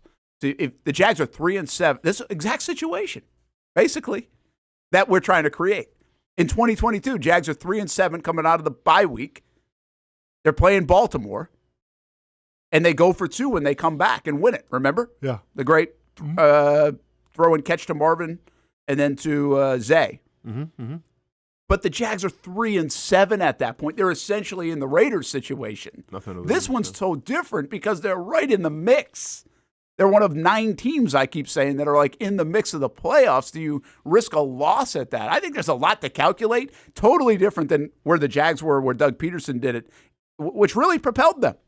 You know, I mean, no, they get their ass kicked the next week against Detroit, but after that, it propelled them. Yeah. It turns out that it was a really big win, is the point. They don't make the playoffs that year if they don't get that 2-point conversion. They also don't make the playoffs if they don't do a lot of things that season. I don't know what it does for your team if you tie. Like, I don't think any team's walked off the field after tying going.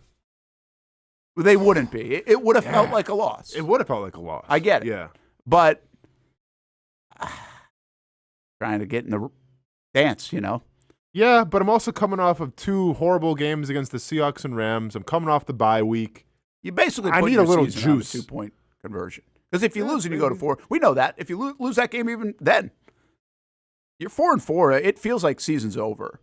At 4-4? It felt like it. It felt like if you lose 3 in a row and lose to the Raiders like that, 31-30, come on. No, what are we talking about? Listen, right? I hear you, but we were still talking about, play the Colts twice. Like, I mean, listen, we can go back and forth with it. Yeah. I just think it's fascinating. I would have went for it. I think he would have gone for it. I appreciate you would have gone for it. I think I would have kicked it. Yep.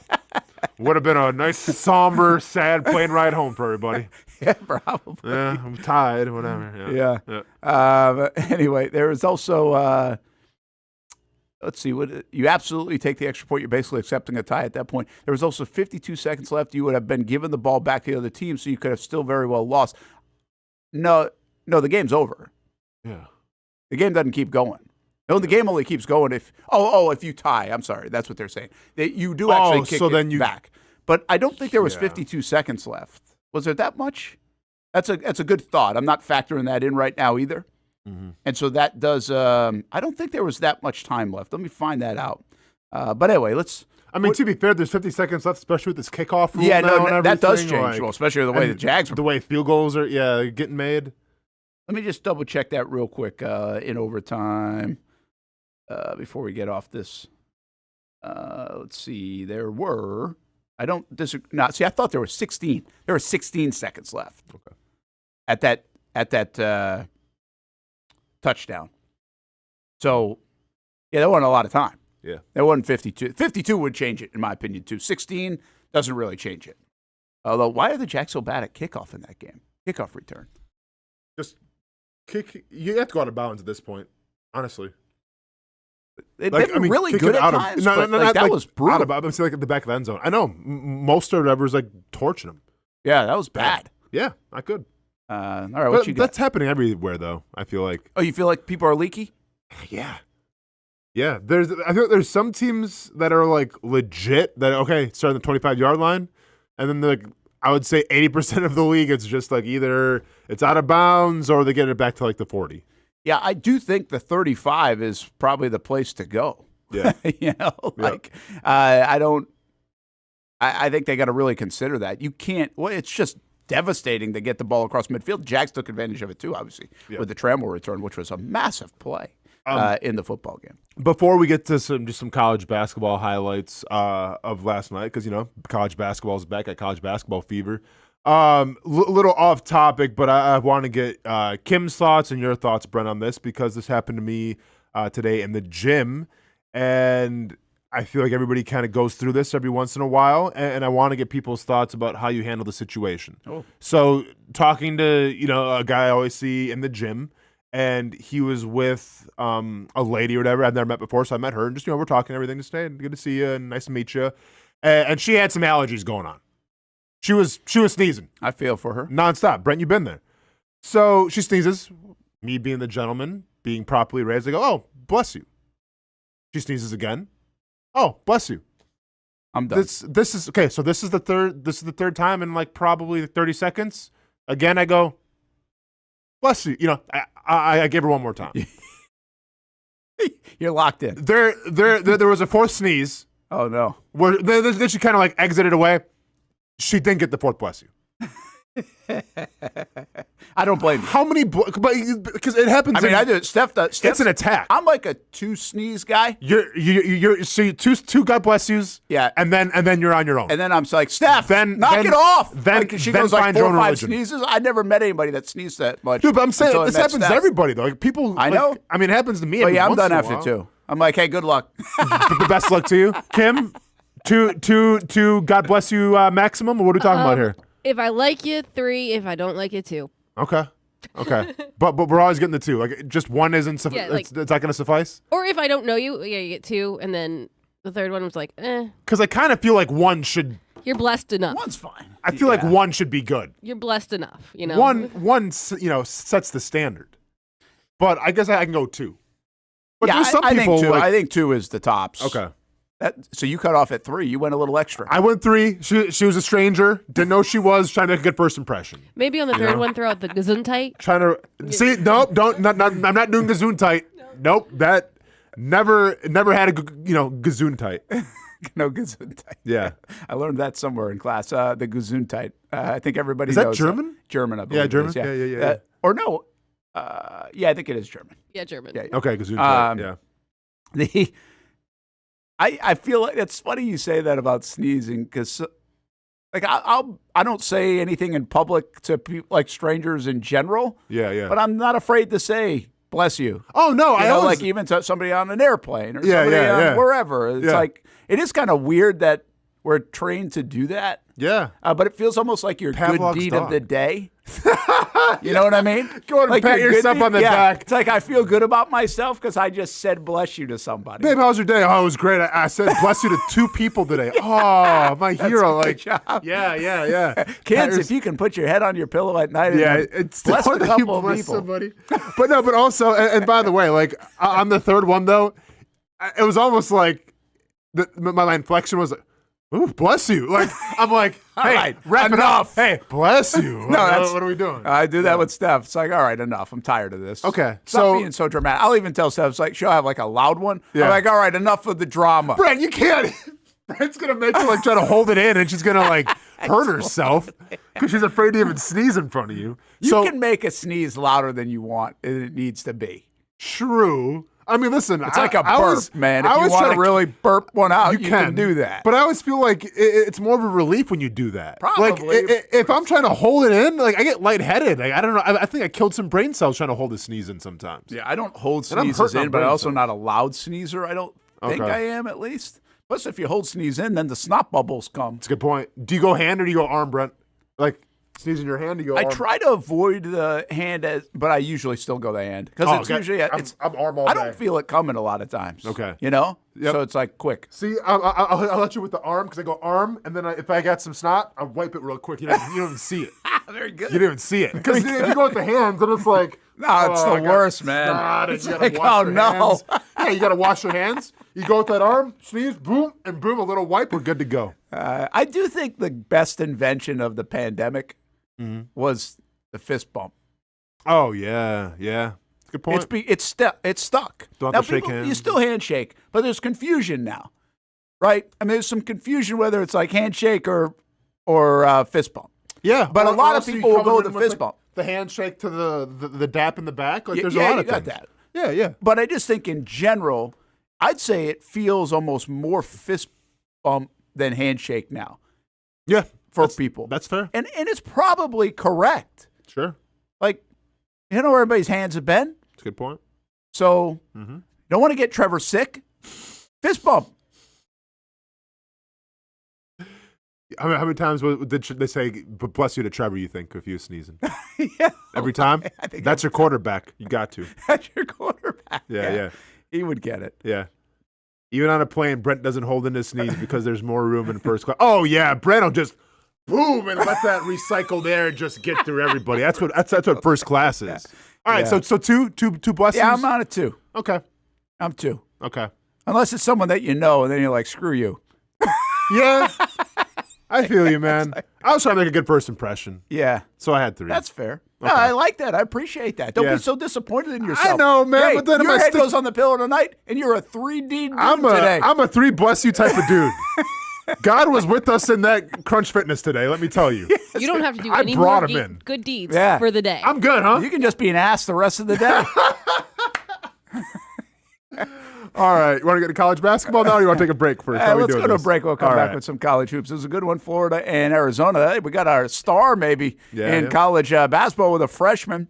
If you didn't see that, what a dunk there was. But I'm not sure that's exactly what Austin's bringing up. Yeah, there's some different things. By the way, Stuart Weber chimes in, says, bless you. 1 time is bless you. 2 times is bless you. So he says times 2. And then 3, that's all you get. Yeah, 3 is the middle finger. 3 is like, hey, wrap it up. 3 is F you. Yeah, wrap it up. Get some Claritin or something. This is ridiculous. Been there on both sides of it. Yeah. We'll be back.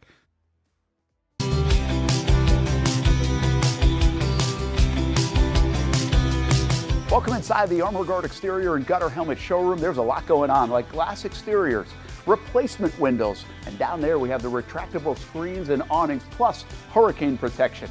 Let's talk more about those gutters, and to do that, we bring in Kevin. He's the owner, he's the expert. Why Gutter Helmet?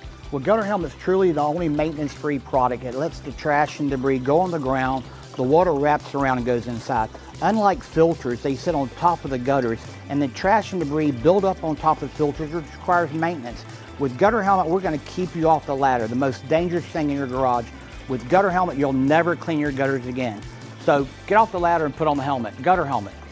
Get a free estimate at gutterhelmetofnorthflorida.com. You can also call 904-762-7779 or visit the showroom on St. John's Bluff Road in Jacksonville.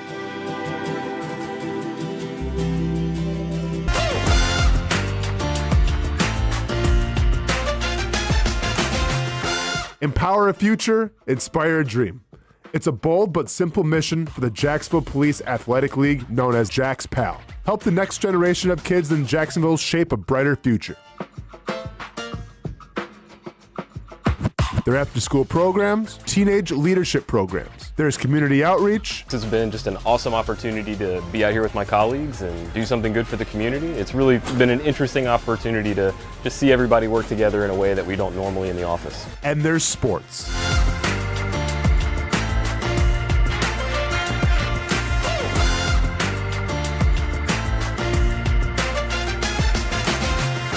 There are also ways you can help the next generation with a donation of any kind. Just visit jaxpal.org to get more information. Empower a future, inspire a dream with Jax PAL. It's one of the hot spots in the area. Welcome you to String Sports Brewery out at the beach. Big crowd on hand tonight. The fans are here. And now, the newest hot spot at the beach is open. String Sports Brewery in Jax Beach has opened its doors with rave reviews. We're going to be fans forever. Cozy up to the bar, grab a seat in the sports-themed restaurant, or grab a seat outside and feel that breeze coming off the beach as the weather warms. Just like the original location in Springfield, try the popular beer menu and come for lunch or dinner too, because the food is fantastic. We got a special guest in the house. He's happy. He's feeling good. He's Trayvon Walker. It's where we hosted Jags Report Live in the football season, and the String Sports Brewery staff can't wait to host you. Hey, welcome back here to String Sports Brewery. And if you haven't checked out the new location in Jax Beach, you got to do it. String Sports Brewery, now with 2 locations in Springfield and now open in Jax Beach on Penman Road. There's a saying in sports, you can't win them all, but you can win a lot with good folks on your team. Like that one painter, First Coast. It's tough to beat the sun in Florida, so your home fades. It's tough to beat that HOA when they come calling. Beat the sun, beat the HOA with that one painter, First Coast. And it's a good time to do it. Less rain to work around, and painting in mild temperatures is perfect. After all, the paint bonds to the surface so much better. Give That One Painter First Coast a call at 904-417-3557 or look them up at first-coast.thatonepainter.com. Fast estimate, guidance on color and HOA requirements, and the highest quality job you'll find anywhere. Be a big winner in your neighborhood with That One Painter First Coast on your team.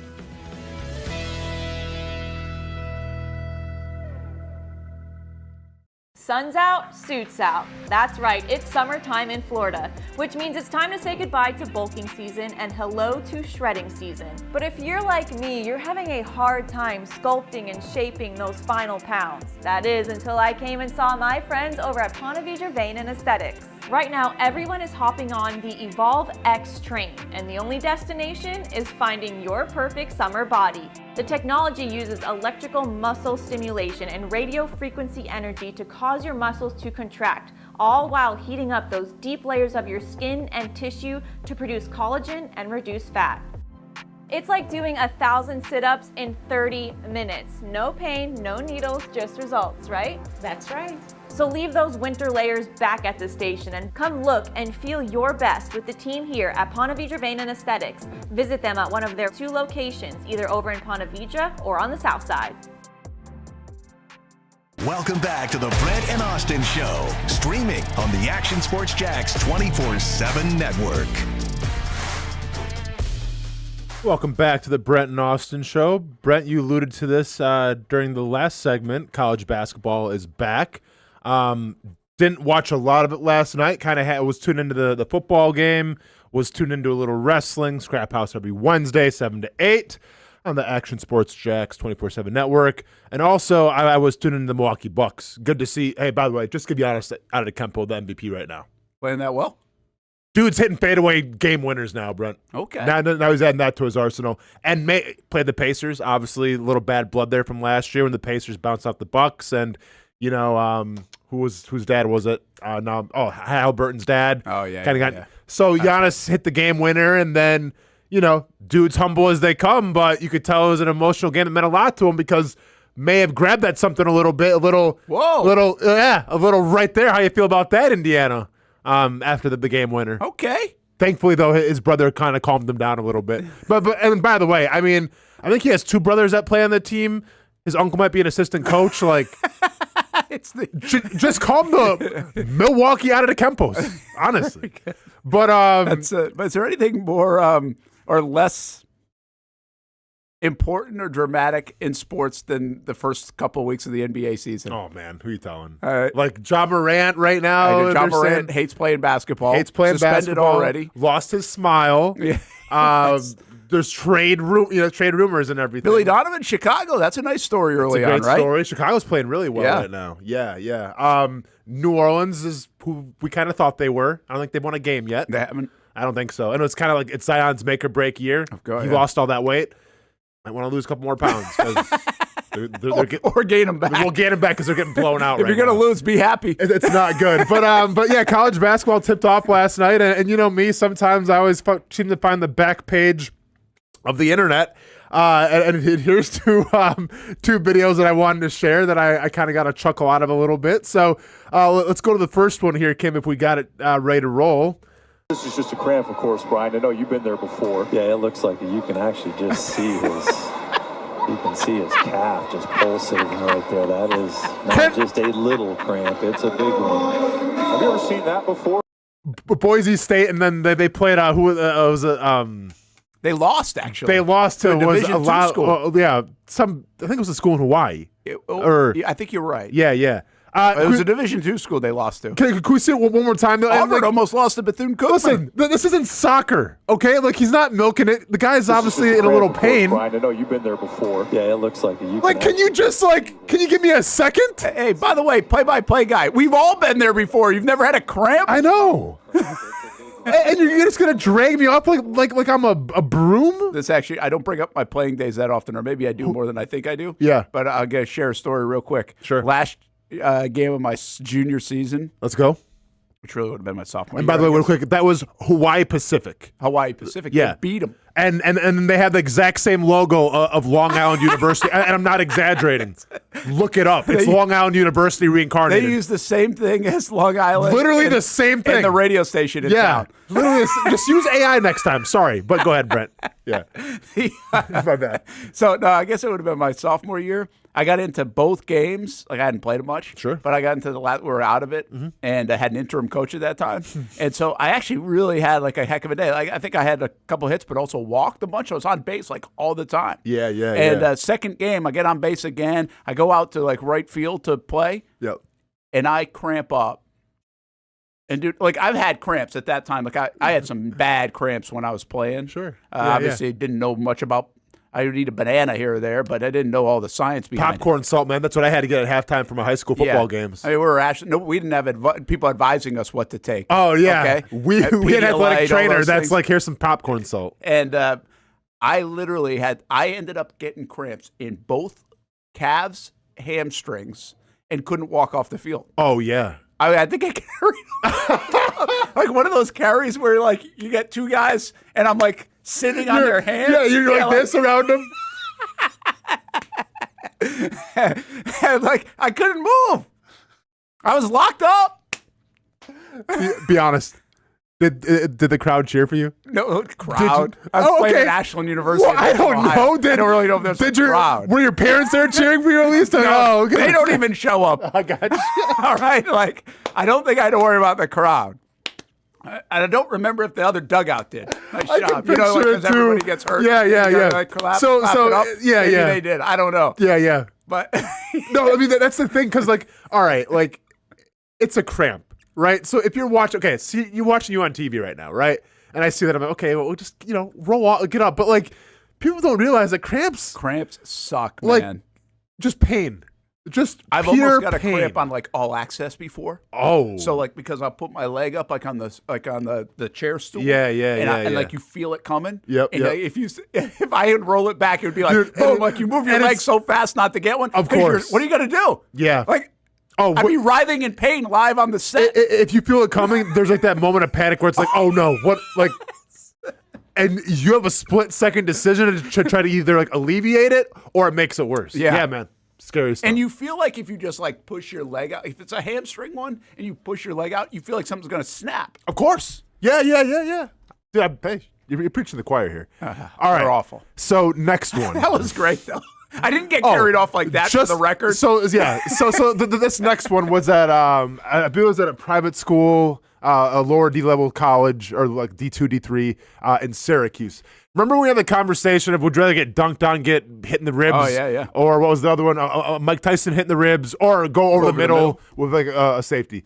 And obviously I was okay. My biggest fear is getting dunked on. I gotta share that the rest of my life with my family. I wouldn't want it. I think I found something more embarrassing in basketball than getting dunked on. Really? And now to set this up real quick, like listen, missed dunks happen. When I was in high school, I had 22 dunks going in the playoffs. The reason I know that is because my really cool teacher, Mrs. Hittner, had the Austin Lane dunk meter. So every single time I dunked it, well, they had it in the gymnasium. And then a principal, whatever, she didn't like it because it only singled me out. You out. Yeah, even though I was the only guy who could actually dunk on our team at the time. course. It's Central Wisconsin, right? You're playing with a bunch of white guys. Pretty much. Now everyone's dunking. But like back then, no, it was me and it was another black dude. But it was, but I was the only guy who was dunking. He was a 3-point shooter. They can shoot free throws though. Yeah, so she took nicely put. She took the dunk meter and put it in her classroom. So like the dunk meter lived on in her classroom. That is great. Can we get a picture of that, Mom? Shout out to Miss Hittner, man. Like Miss Hittner took care of me, man. I appreciate it. Miss Hittner on the show? Because I want more on that. She was one of my favorites, man. So, but anyways, so the last game of the season, sectional finals, the game to go to state. We're playing a private school called Roncalli. We're probably supposed to win it. We get our butts whooped, but never missed a dunk in my entire life. I missed 2 dunks in that game, and like it was bad. Like bad misses. Like stuff by the rim or clang off the back and the ball goes all the way out to half court. So both were like the back but one, like, I missed it, and then I hung on the rim for some reason, and like it made it look worse. So then when Roncalli played at State, they had like their highlights at the University of Madison where they play state basketball. Okay. They had the highlights of what took them to get them, to State, and of course they had my highlight. I don't know why they put it up there, but whatever. So missed dunks, not good. I thought I felt bad. Check out this play here and this missed dunk. All over, and his pace on the run out, and he misses the dunk, and he's cramp. Man, been injured on that last play. Might be cramping up. This is all my fears coming to life. By the way, you can't get up from a cramp that quick. No. Oh no, just wait. Just wait. I would retire right now. I would retire right now. That is an unbelievable reaction. And he faked the injury. Lord. Kim, can we see it one more time? Look at everything is going right. Fake the. Okay. Gotta get out of it. I'm a hammy. And he's should have did it. Man, should have just injured on that last play. The whole crowd goes. Oh yeah. Cramping up. That is amazing. This poor kid, man. Like I say, kid, he's an adult, but that is amazing. And I'm sorry. The guy laughing's awesome. Oh yeah. I mean, it doesn't get any better than that, man. Like, that is the injury. Incredible. The injury, Lord. Because I mean, listen, I've been there. Like, that happens, and all of a sudden, you want to hide, and it's like, okay, maybe I can get out of it with a fake injury. Nah, that is amazing. I think we just in that time frame just got a wide receiver, Jacoby Myers. Okay, and we're back. If you jumped in right now, you just saw a heck of a play. Yeah. I guess we'll get to more college basketball in a moment. Yeah, all good. But let me just double check this. And everybody's sending it my way now. Jordan as Schultz we're laughing. is reporting, the real Jordan Schultz. The Raiders are finalizing a trade for wide receiver Jacoby Myers to the Jaguars, per sources. I haven't heard what they're getting. No idea compensation? Right now, Adam Schefter 3 minutes ago. Yep. And something else. A fourth and a sixth. Fourth and a sixth. Okay. Okay, I feel good. I'm not mad at a fourth and a sixth. And yesterday I was like, the guy had 4 catches for 23 yards. Yeah. Brent's already grown him. but hey, I actually don't mind giving up a fourth and a sixth. I don't know if I said yesterday, I'm not sure I'm giving up a third. I think the third round value is totally different. Yeah. And I'll take it. How is he with pre-snap motions? It's a very real question. It's a very real question. But no, I like it. Here's the thing on this. You just brought up something that I think is pretty interesting, is how much goes into can he pick up the offense? This is already an offense that's difficult. We think it's been hard for the Jags to pick it up, and they've been in mini camps and training camps and everything else, and they can't get it right. How, do you think that goes into it? Hey, can a guy absorb what we're trying to do midstream? And because we want to get the most out of him. So I think this is more of a case now if you're Liam Cohen, where you may have to water it down a little bit. Right? Like listen, Jacoby Myers could easily come in here and maybe be your best wide receiver right now. Right? Like, I think Parker Washington might have something to say about it, but I think Jacoby Myers is right up there. So if that's the case, and I think he can be a possession guy for you, he can definitely be a security blanket for Trevor Lawrence. If this is all the dialogue, then if I'm Liam Cohen, I'd probably have to dial it back a little bit in terms of what the pre-snap motions look like until, he gets acclimated. Because let's be honest, Brent, and I get towards the end of the game, they ran the ball a lot. Trevor even admitted to it. But when he had to throw, he delivered, and he made the plays. And it wasn't due to because of, they didn't scheme guys open. Like, you had a bunch of backup wide receivers in. So the offense was probably a little more vanilla. It worked. So if you have to make it a little vanilla for Jacoby Myers to start things off with, that's all good. Yeah, all right. So now the chat's got me posted up. Mr. Pico also says Myers to Seattle. I don't know if he's kidding or trying to confuse me. But Adam Schefter now reporting, too. Raiders are trading Jacoby Myers to Jags, exchanged for 4th and 6th. Multiple teams, including the Steelers and Jags, had shown interest in Myers, scheduled to become a free agent after his contract expires this season. More on Jacoby Myers, who's obviously been a hot name around this trade cycle. A lot of teams are looking for wide receiver. I don't think the Jags were looking for wide receiver 4 weeks ago, but then obviously they got into that market quickly with some of the drops, but then the injury of Travis Hunter and now even some injuries to Brian Thomas Jr. And I do think this move, to go off what I just said at the start of the show, says a lot about how they feel about the health. Travis Hunter, they're not sure if he'll be part of the mix again, and I believe that this move kind of justifies that. I also think, let's keep an eye on the injury report for Brian Thomas Jr. That ankle didn't look great. Yeah. He's battling through that, a shoulder and a wrist and all this stuff. Everybody's saying he's got a red jersey on at practice the last couple weeks. What's his health status even for this week's game against Houston? I mean, the Jags might have been, and we'll find out over the next couple of days, they might have been actually desperate to get a wide receiver if those two things are true. So for the second time this season, the Jaguars play a team and trade for a player on that team. It's crazy. It was Saunders and New Orleans. Now let's hope Myers factors in more than Saunders, because Saunders has just been inactive every game. But we do think Myers, this made a lot of sense. This wasn't a mystery move. This makes a lot of sense. He's in a contract year. Austin, he's 28 years old, 33 catches this season, 352. Do you like the move? Yeah, I do like the move. Now, it doesn't make me a little more nervous because, like you said, like we all know Travis Hunter is going to be out for an extended period of time. I think Brian Thomas Jr., it was kind of up for debate how long that could be. I think bringing a guy like Myers in now, giving him a 4th and 6 is showing that, Brian Thomas Jr. may be out for a little bit. But at the end of the day, it's like I always say, you need to help your quarterback out. You have to help your offense out. And I think Jacoby Myers does that. So I like the move. Theoretically, can you say now if you have Brian Thomas Jr., Travis Hunter, Parker Washington, and everybody will come back next year, do you feel good about the room? I think you can still upgrade it, but let's be honest. Could you upgrade that right now with the 4th or a 6th round pick next year in the draft with the wide receiver? I mean, knowing Gladstone and Puka Nacua and then in LA, maybe, but I'm not mad at it. I think now the question is going to be, are they going to re-sign him?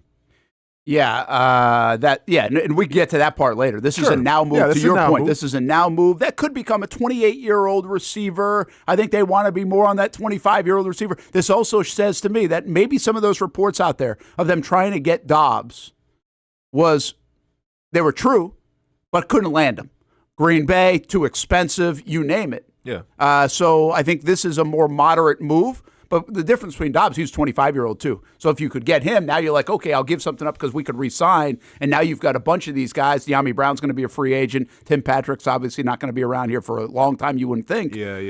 So the Jags take those 2 picks, get it to Myers. I think this was probably a plan B, if we're being real about it. Sure. But I also think, again, very sensible pick. Over the career of Jacoby Myers, which started in New England, of course, and now the Raiders in the last few years.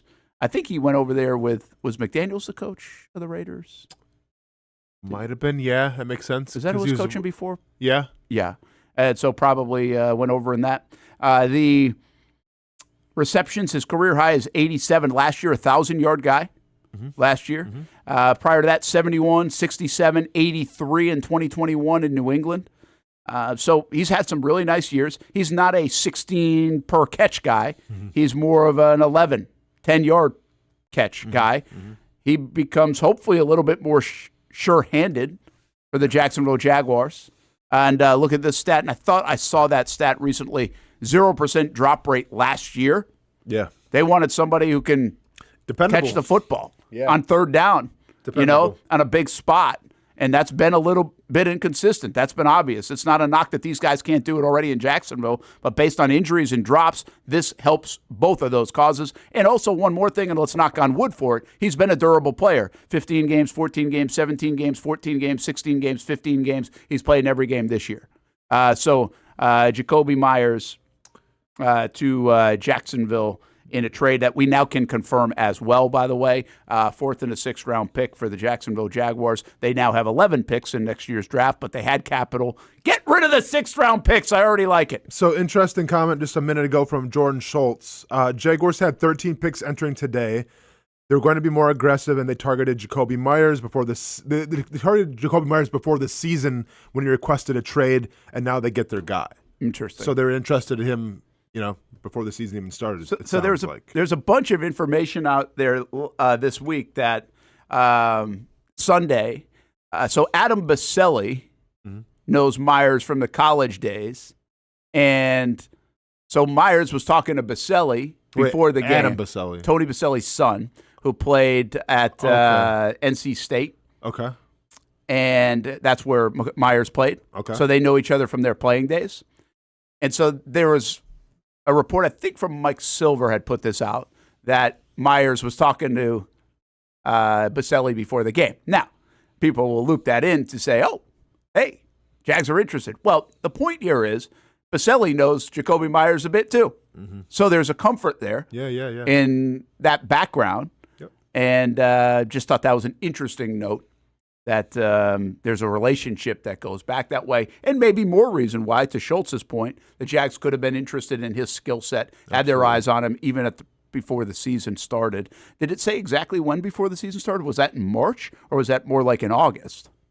It just said before the season started. He wasn't really specific with it. Okay. Yeah. Because I'm wondering if it's instead of a De'Ami Brown, or it was once they got to camp and said, hey, we need a little bit more. Yeah, that would be interesting. Mm-hmm. So anyway, this feels like a really good move for the Jags and a right move. It's a sensible move is what I would say. And, hey, I'm going to be honest with you. I came in this morning and I said, you know what? I'm not going to feel great if the Jags don't make a move. They're in a good position. They're 5-3. They need to get better. They've got some warts. They've got some concerns. Go get yourself better. Mm-hmm. And I think this next 9 games is massive for this franchise to put themselves in position to get ahead of schedule, at least get a winning record and start this new regime correct. We'll see where the playoffs fall, but they're right in the mix, and they've got themselves a chance, and there's better football ahead, and you've got Brenton Strange coming back, Devin Lloyd coming back. We'll see about Travis Hunter down the road, but there's better play ahead for this offense in particular. So to me, this made a ton of sense to be aggressive. You don't want to mortgage the future. You don't do that with a 4th and a 6th. You've still got 11 picks, and I agree with, I think you just mentioned Schultz here, but the Jags don't need 11 picks. Yeah, they don't need 11 picks. Now, you might need some of those to get back into that first round if you want to in the draft next year. I get that. But I don't know if this eliminates another potential move. No, I don't think so. No. I also don't know if I feel like another move's coming. I think this might be it. Yeah, I mean, this kind of seems like the big one. Right? Like, I can see depth purposes or something, but does that really even excite you? Probably not. But, yeah, I feel like this is the big one. But listen, man, Nolan Gladstone, like, look at how the draft went with Hunter. Like, these guys aren't afraid to make noise and make a name for themselves. So I'm not going to sit here and say they're done. I think for a lot of teams, they would be done. But I think Gladstone has shown, like, hey, I'm going to try to make this work and maybe buck the trends a little bit. And I think bucking the trend would be if they go out now and try to get a defensive tackle or something. Well, it's good to make this. You got to make the trade, obviously, before 4 o'clock today. But now they can get him in the mix and maybe right away be able to impact this football game even on Sunday in Houston. Jacoby probably can't help us pull through to our starters, get back healthy before the playoffs.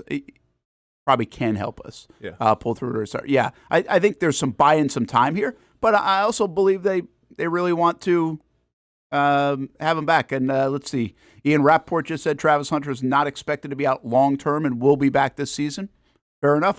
Again, you're trying to put everything together for how this could look in mid-December, in my opinion, because of the situation you're now in. Mm-hmm. And we'll see if he can make another big move. And then the Jags, in my opinion, this is not a Band-Aid. This is a helper. But also, I think there's another move that says, hey, we think we can do some damage in this AFC. If you make another move, you're like, man, we feel really good. Like, this is a move you almost had to make, in my opinion, because you're in the spot you're in. If you make another move for a defensive tackle, now you're like, hey, we think we can really do some damage in an AFC that looks pretty wide open right now. And then once again, and this is the most important thing, they're trying to help Trevor Lawrence out, right? Like getting Jacoby Myers, a guy who has a 0% drop rate or whatever. Now, if it happens here in Jacksonville, then burn all the sage, right? But until that time, has a 0% drop, whatever rate. So, to me, it's just speaking like, hey, we believe in you. We're trying to help you out here. Let's go. I appreciate going above and beyond and trying to help your quarterback out, and that's what I feel like this Myers move was all about. Yeah, I think somebody just said, let's go with the playoffs, blah, blah, blah, blah, blah. And not to dismiss what you said, I'm just saying I get that sentiment because I feel that. I think this is a big deal today for this football team. When you make moves at the trade deadline, it says where you are as a football team. It says we believe in you. That win against the Raiders did that. Do they make this move without the win against the Raiders? Possibly. Mm-hmm. But I think they almost had to make this move because of the win against the Raiders, where they currently sit, a game out in the loss column in the AFC South. And what this says to your football team, what this says about your franchise, where you think it's at right now, and what it says to your fans. And the fans are going to love this, and I think they should love it, that you made a move that looks like you got better, that fills a need at the moment. You can make another one. I'm not saying you have to make another one, but I think right now people will feel good about where this football team is because they didn't stand pat and say, okay, we're going to hope we get through this. We're going to hope we get healthy, all those things. And if now the chips fall in the right direction, you hope Myers comes in and helps. BTJ has a better second half of the year and stays healthy. And somewhere along the way, Travis Hunter comes back and helps you out as well. And it's a fascinating move for the Jags, but it says a whole lot to me. It's more than this guy, catching 33 balls this season. It says a whole lot about where you currently are in the landscape of the NFL in this 2025 season. And it continues to say a lot about James Gladstone, too, because he is going to be aggressive. Mm-hmm. And, by the way, Andre says this as well, Myers is a free agent at the end of the season. You might be renting a player for a 4th and a 6th round pick. Sure. You might be. But you also have room to extend another receiver because De'Ami Brown's on a 1-year deal.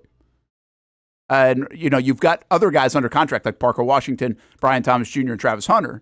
But De'Ami Brown, Tim Patrick aren't going to be a part of this long term, it looks like, because the gamble was De'Ami Brown is coming in here on a 1-year deal, and what if he lights it up, and then maybe you think, hey, he can be a part of it. It hasn't really worked out that way, and some of that's because of injury. And De'Ami's been okay.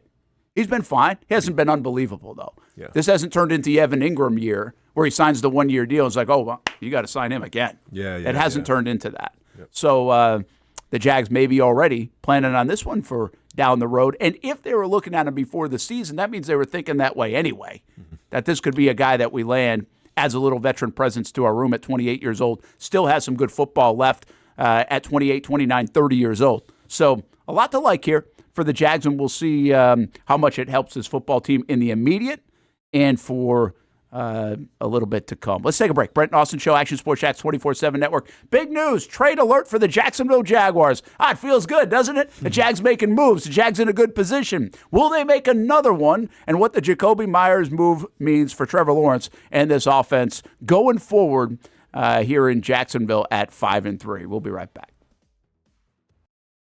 Hi, I'm Greg Mackey from Cycles of Jacksonville. Whether you're looking for a side-by-side, ATV, motorcycle, or scooter, we have what you need. Get a Moto Guzzi Stone Corsa for just $235 a month, or a Triumph Trident for as low as $207 a month, or the popular Honda Rebel 1100 DCT starting at a low $204 a month. Stop by and choose your adventure from all of our great brands, only at Cycles of Jacksonville on Atlantic Boulevard. Family owned and operated since 1983. Hello, I'm Kenny Lay of Kenny Lay & Associates. Since 2003, our firm has fought exclusively for the rights of men in family law. Divorce, modification of child support, alimony, custody, and more, all for men. A father is vitally important to a child's life, and being a man is not a reason to pay more in child support or alimony. I'm a single father. I get it. If you have a divorce or other family law issue, contact Kenny Lay & Associates at divorcemenonly.com. We've been telling you about the Action Sports Jax 24/7 network for over a year now. How to find it, what to see. Simply put, it's TV online. Local sports content all day, every day, just like this. Did you always want to make history? Like, think that big, or just say, hey, I want to play in the NFL? I always say I wanted to play in the NFL. That's it. Back to her left side, takes a shot, and into the back of the net. Oh, what a pass. Oh, my goodness. What a pass. And they have been. We've been talking. We've been articulating. I did have a sense that they wanted to be bold, that they wanted to make a splash.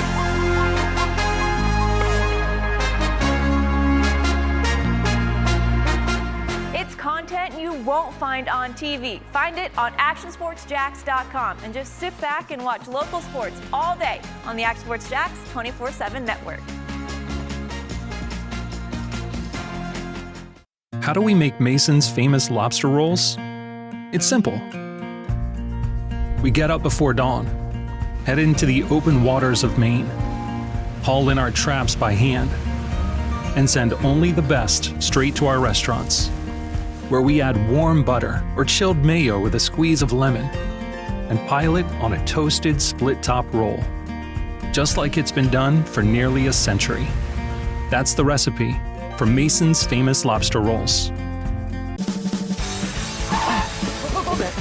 What's been going on? We're both dealing with a lot of guilt right now. Can't sleep, can't eat. eating. See that brand new Hyundai Santa Fe? We only paid $100 for it.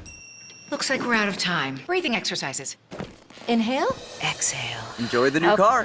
Okay, thanks. Deal so right, it almost feels wrong. The Hyundai Getaway Sales Event. Get a Hyundai Santa Fe with 0% APR for 60 months, plus 0 payments for 90 days, or get $3,500 bonus cash. Hurry in. What a throw! Touchdown, Jaguars! We're coming for you. They're going to get him on the ground, and that's going to end the ball game. We showed no mercy. Lawrence looking deep in the end zone. Touchdown! Duval! ETN is going to take it all the way! Right here on CBS 47. CBS 47. Right here. Your official station of the Jacksonville Jaguars. And the Jaguars strike first. Go Jags.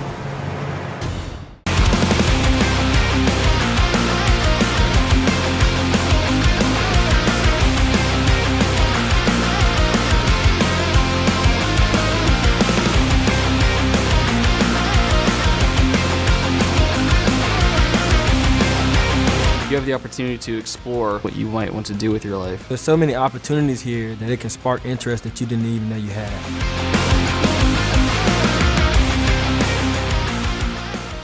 Baker Sports. It's a hometown business filled with hometown people trying to make you feel right at home. Chris Conley, Jacksonville University. Walker Wright, class of 2018, West Nassau High School. Michael Young, Fletcher High School. Baker Sports started in a grassroots way and now outfits much of the Southeast. Samuel Coffrin, Paxton School for Advanced Studies. High school sports, travel sports, youth sports of all kinds. They are a one-stop shop carrying Nike, Adidas, Under Armour brands, and more. Vincent Caldes, Oak Leaf High School. Tony Mazzio, Stanwood High School, class of 2002. Whether it's sports teams on the field or it's your team in the workplace, like our Action Sports Jax team, and community events like the Dream 18 Golf Tournament, and many others. Cole Tilley, Hilliard High School. Reagan Webb, Eagles View Academy. Look good, feel good, play good with Baker Sports. Custom sports apparel since 1997. Shop with the hometown team at bakersport.com. Welcome back to the Brent and Austen Show, streaming on the Action Sports Jax 24/7 network. All right, take a look at that schedule for the Jaguars, and we're on the back end of it now. The right side, the Texans coming up on Sunday. That's a hell of a stretch now. You look at that and how many times they're in Jacksonville. One time since October 12th. And that's coming up against the Chargers on the 16th. And then the next one's not until December 7th. It's just crazy. They'll play one game in the 904 in almost a 60-day stretch. And the Jags have the Texans. I think the Chargers, these two games are huge. You got to assume that the Jags are just better than the Titans, are going to go there and win. But that Cardinals game, I think, is really hard. I think that game will be really hard. The Jags are already 2-0 out west. I mean, what's the chances they're going to go 3-0? I know that's not fully out west. It's in like mountain time zone, I believe. But you get the point. And I think the Cardinals are a little bit better than their record. And yeah, I will remind you, even in 2017, when the Jags were really good, they lost to the Cardinals right about this time of year. In fact, Thanksgiving time in 2017. So these next two games are really big. I believe the Jags have to get to 6-4. Now, if you can somehow find a way to beat both of these teams and go on a little 3-game win streak, you're in a good spot. Yeah. But the big news is they just traded for Jacoby Myers, receiver for the Raiders, used to play for the New England Patriots. He's a veteran guy now. He's 28 years old, so he's been around. So his acclimation should be pretty quick. The Jags have now made 2 in-season trades. They've Tyson Campbell, well, in-season meaning once the real deal started, not the preseason. But Tyson Campbell to Cleveland and Greg Newsome, who I thought played pretty well the other day for the Jags and is now, I think, solidified himself as their top corner, specifically with Travis Hunter out. And now they go make a move for Jacoby Myers for a 4th round and a 6th round and pick. And the Jags had 13 of them next year. So now they have 11 picks. And it helps them immediately. It could help them down the road. We'll see what their plans are. We'll see what Liam Cohen says tomorrow. And I'm sure he'd say, yeah, it's a potential for down the road. Why wouldn't you? I think we could all read into this one and say, yeah, let's see how it goes. But there's potential that he becomes a player they sign and he sticks around for a bit. But it's really important right now that the Jags get some help. And it's really important what I just said as this move came down, just for people jumping in, that it shows your locker room, it shows your organization, it shows your fan base that, hey, we like where we're at. We're 5-3. We know we can get better and improve. We're going to try to do that. We play this all the time. James Gladstone, when I walked around the field with him, he said, listen, you can get good in the offseason. The really good teams evolve during the season. And he's continuing to try to do that. So we'll see if the Jaguars are done or not. They've got 11 picks next year. And, of course, you could push some stuff off into 2027 as well. But that doesn't happen as much in the NFL as it does in other sports. But it's not impossible, specifically since the Jags don't have a first-round pick next year. They're not doing anything there. I doubt they get rid of the second-round pick next year. They have 3/3, a 4th, 2 5ths, a 6th, and 3 7ths. So the question becomes, Austin, are they done? And would you take some of that capital and still go get yourself a defensive tackle? Or do you get something a bit cheaper, like a safety to help out your defense? I mean, if it's me, I'm getting a defensive tackle. Because once again, we had this conversation a little bit. I would much rather get a guy like Quinnen Williams, give up a 3rd-round pick and maybe, whatever, a 5th or a 4th, whatever, and sign him for a couple of years because he's on the younger side, still has some good years left in front of him, than risk it in the draft with a 3rd-round pick and see, okay, well, can we find maybe a diamond in the rough and get a full-fledged starter? I think if you bring in a guy like Quinnen Williams right now, not only does he help you this year, but he helps you for years and years to come.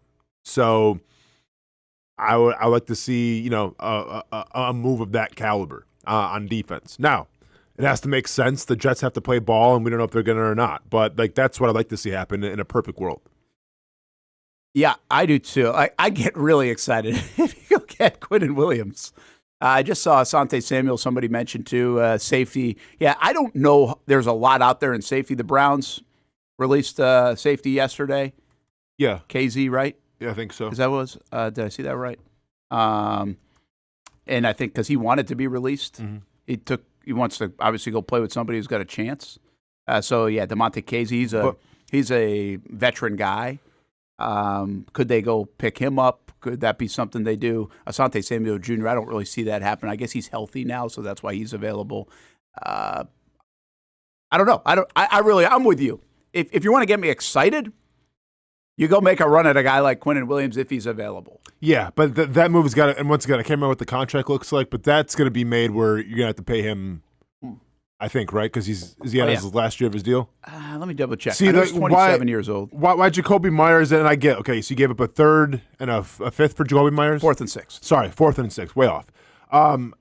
I like that because, well, he wanted out of the Raiders in the first place. Because I think he kind of saw the writing on the wall. In a contract year, it's all about receptions, it's all about touchdowns. Probably wasn't going to get that there with Brock Bowers and Geno Smith throwing the football. So he wants out. Well, now you go to a team where it's wide open for the next couple weeks in terms of targets. Like they're down Strange, they're down Hunter, they're down Brian Thomas Jr., we'll see, but might be down him. So you might be the focal point. And if you're the focal point, I mean, if you're trying to get a new contract, this is the offense that you might want to be in. Yeah. So I like getting a guy who has a lot of incentive to go out there and try to make plays because he's trying to get the check as well. Yeah, Jacoby Meyer's contract, by the way, this season is cap hit. Let's see if I'm seeing this right. Is like, should have put my glasses on. $5.3 million.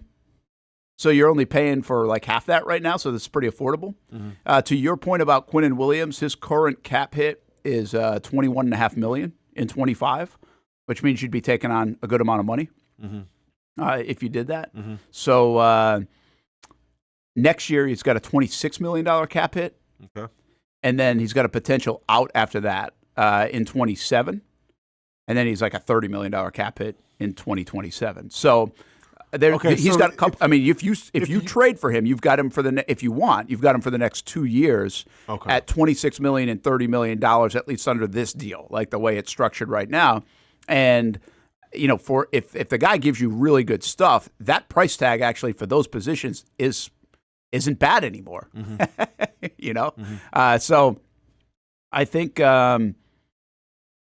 listen, I could get excited about that move because I think he would be a big helper for you, but you've got to be able to also plan for the future with all that money tied up on your defensive front. And you've also got to be able to have the draft capital to give up that they would want. I mean, the price tag is going to be steep. I have not seen a lot of proposed trades on the Quinnen Williams front. Maybe other folks have. That is it a first round pick? Is it okay? Well, then you're out.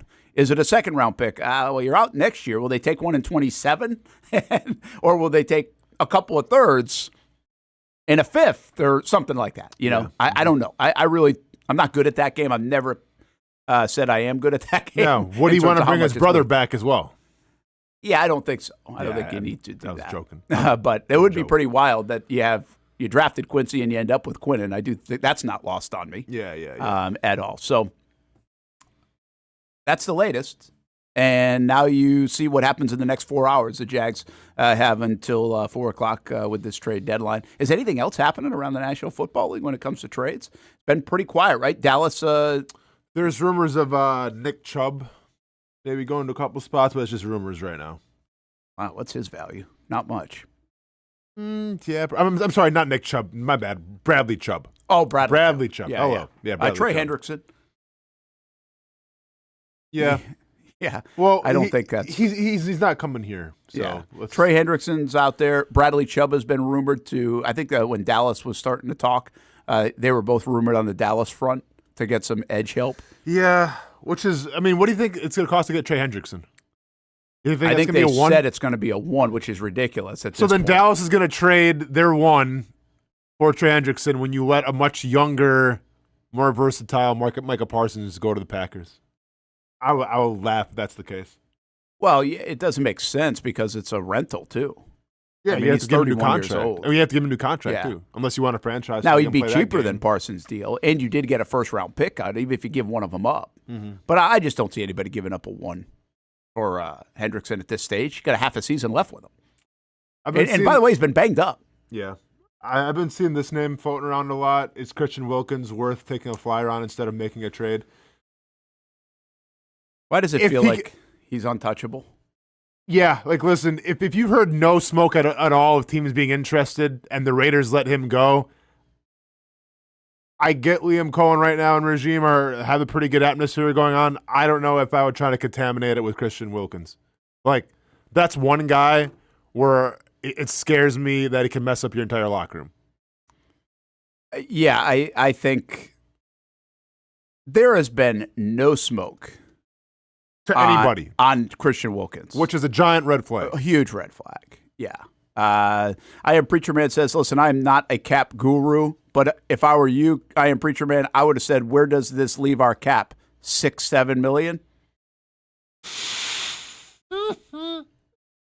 Sorry. Had to do it. There we go. But instead, ask 6 million. And Nicely done, Brent. I think if I'm doing the math correctly, if I feel like this is right, they have about $11 million in their cap space. I thought it was, and this will go for about 2.5. So they probably have more like $8 to $9 million left to play with, and then we'll see what else they can mess around with. So anyway, Jakobi Meyers to the Jags. I have mixed feelings on how quick it takes quarterback receiver to get up to speed. Okay. We talk so much about the offseason and chemistry and getting on the same page. And I understand it. I mean, there's timing, there's landmarks. I do think there's something to it. But sooner or later, you just go play football too, right? And I guess how quick of an impact do you think in this offense, like I continue to say, is a bit tricky. But he's a veteran guy. You're not bringing a 24-year-old in here. You're bringing a 28-year-old.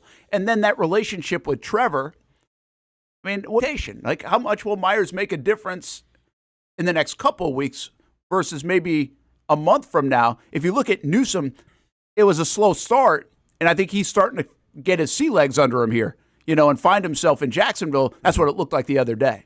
Yeah, I mean, listen, at the end of the day, it's playing pitch and catch. Right now, it's like I talked about. I don't know if we're going to see a more vanilla, condensed version of this offense because I do think all the motions and all the verbiage might be hard to pick up on. But also, I think if you just want to make it a little more vanilla and say, "Hey, Jakobi, just go run an it and go run in, go run out, go run a drag out," whatever the case, I think they can do that. Right. So I think he's going to have a huge impact right away because he needs to. They don't really have a lot of other players right now that can, kind of step up and make the plays. So I think he's one of them. I think him and Parker Washington right now are going to be the go-to guys until Strange comes back, hopefully against the Chargers. And we'll see with Brian Thomas Jr. But, yeah, I think he's going to have an immediate impact. Yeah, perfect world situation now. The Jags kind of tread water here, get some wins, find themselves, get through some of this mud of the injuries, and come out on the other side of it with a healthier Brian Thomas Jr., eventually a healthy Travis Hunter, a healthy Brenton Strange, and a contributing and more comfortable Jakobi Meyers. And also an offense in general with the offensive line, the quarterback, and the running game that feels better about the offense because they're now 12, 13, 14 games into it. That's my sunshine and rainbows part of it. I do think that can work that way. But that's probably the high water mark of this all working well. But why not think about it when you're 5-3 and got a chance? Ripley says, I think what this allows you to do as an offense, give Parker and Myers the inside pieces with crossers over Stiggs and breaking routes, allows BTJ to be outside, and it gives Brown and Hunter a chance to be big play candidates. Fair enough. And I think what you're doing, you saw the other day, in between the hashes, Parker Washington doing some work. Yeah. It's amazing how comfortable you are with Parker Washington. Yeah. He's so reliable. He made some tough catches in that game. He did. And he feels really reliable right now. He feels comfortable, almost like the moment is here for him, and he's kind of grabbing it. So really a potentially good situation for the Jacksonville Jaguars if it all works out. When we come back, we're going to talk more about this latest move and now what else the Jags might do, what's going on around the National Football League. We'll get you up to date on the Republic Services recycled headlines of the day. We got a big one in the last hour as the Jags trade for Jakobi Meyers. Brent Austen Show, Action Sports Jax 24/7 Network. Don't forget Club 904 with me, O'Brien, comes up at 1 o'clock, so more Jags talk and instant reaction to this trade. And if anything else news breaks, we will be right here on the Action Sports Jax 24/7 Network with it. And then at 2 o'clock, we go over to the UNF Ospreys. We'll be live from the locker room as we talk UNF athletics as basketball season begins this week. And we have Talent Talk right here on the Action Sports Jax 24/7 Network as well. When it's time to get a new car for anyone in your family, just remember, nobody but Nimnick, the #1 Buick GMC dealer in Jacksonville. Get the latest price breaks on 2023 and 2024 models or the newest 2025 vehicles in the showroom on Phillips Highway or shop online at NimnickBuickGMC.com 24 hours a day. GMC Sierras, Yukons, and the redesigned Acadias, or get the all-new redesigned line with Buicks. It's nobody but Nimnick, and part of the reason why is this is a first-class buying experience here at Nimnick Buick GMC. You're not just a customer, you're a friend. This is about getting a vehicle that best fits you and getting you on the road, and also helping you and your family down the road. Nimnicht has a treating you right guarantee. Courtesy, respect, fairness. And most Buicks, GMCs, and Jacksonville's only Car Bravo dealer, nobody but Nimnicht. Who has put in the most years and stands behind a better experience? Nobody but Nimnicht. GMC. We are professional grade. Putting your needs first. It's the backbone of how First Florida Credit Union does business. In all honesty, you might as well be speaking another language when it comes to finances. Sure, I'm good with my money, but what am I missing in the fine print? That's what led me to First Florida Credit Union. They're the perfect choice for anyone starting their financial journey because they keep finances easy. Plus, they offer financial education and resources I can trust. So I'm always growing more confident. And as a young adult, I am constantly adding more responsibilities to my plate. From a car payment to a mortgage, it all adds up. Luckily, First Florida Credit Union makes sure it adds up in all the right places and not the wrong ones by offering better rates and lower fees than traditional banks, even if you're still trying to grow your credit. Because as a member-owned institution, First Florida genuinely puts people's needs first rather than focusing on profit. So I know as my needs change, they'll be right there to help me reach my goals. Check out firstflorida.org to learn how you can benefit too. It's one of the hot spots in the area. Welcome you to String Sports Brewery out at the beach. Big crowd on hand tonight. The fans are here. And now the newest hot spot at the beach is open. String Sports Brewery in Jax Beach has opened its doors with rave reviews. We're going to be fans forever. Cozy up to the bar. Grab a seat in the sports-themed restaurant, or grab a seat outside and feel that breeze coming off the beach as the weather warms.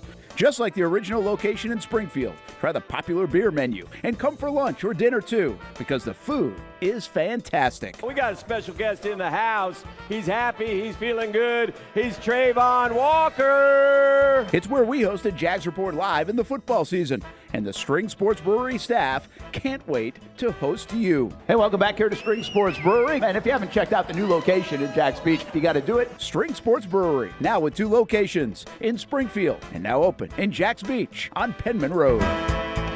Hi, I'm Greg Mackey from Cycles of Jacksonville. Whether you're looking for a side-by-side, ATV, motorcycle, or scooter, Honda has what you need. The Honda Talon. Ultimate performance meets family-friendly fun. Prices starting at $363 a month. Or the sporty Honda CBR 650 starting at an affordable $204 a month. Stop by and choose your adventure from a full line of Honda products. Only at Cycles of Jacksonville on Atlantic Boulevard. Family owned and operated since 1983. Hello, I'm Kenny Lay of Kenny Lay & Associates. Since 2003, our firm has fought exclusively for the rights of men in family law.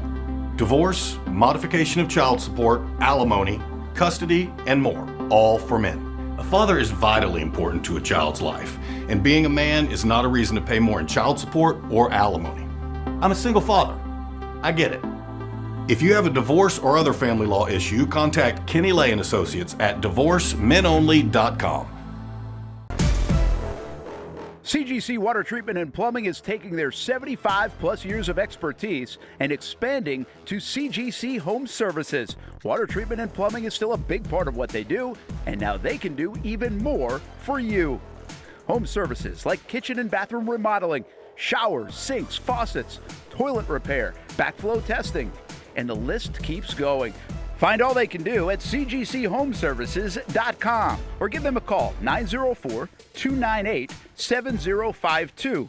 It's a new look and a new name with the same expertise. They've been serving homes like yours since 1946.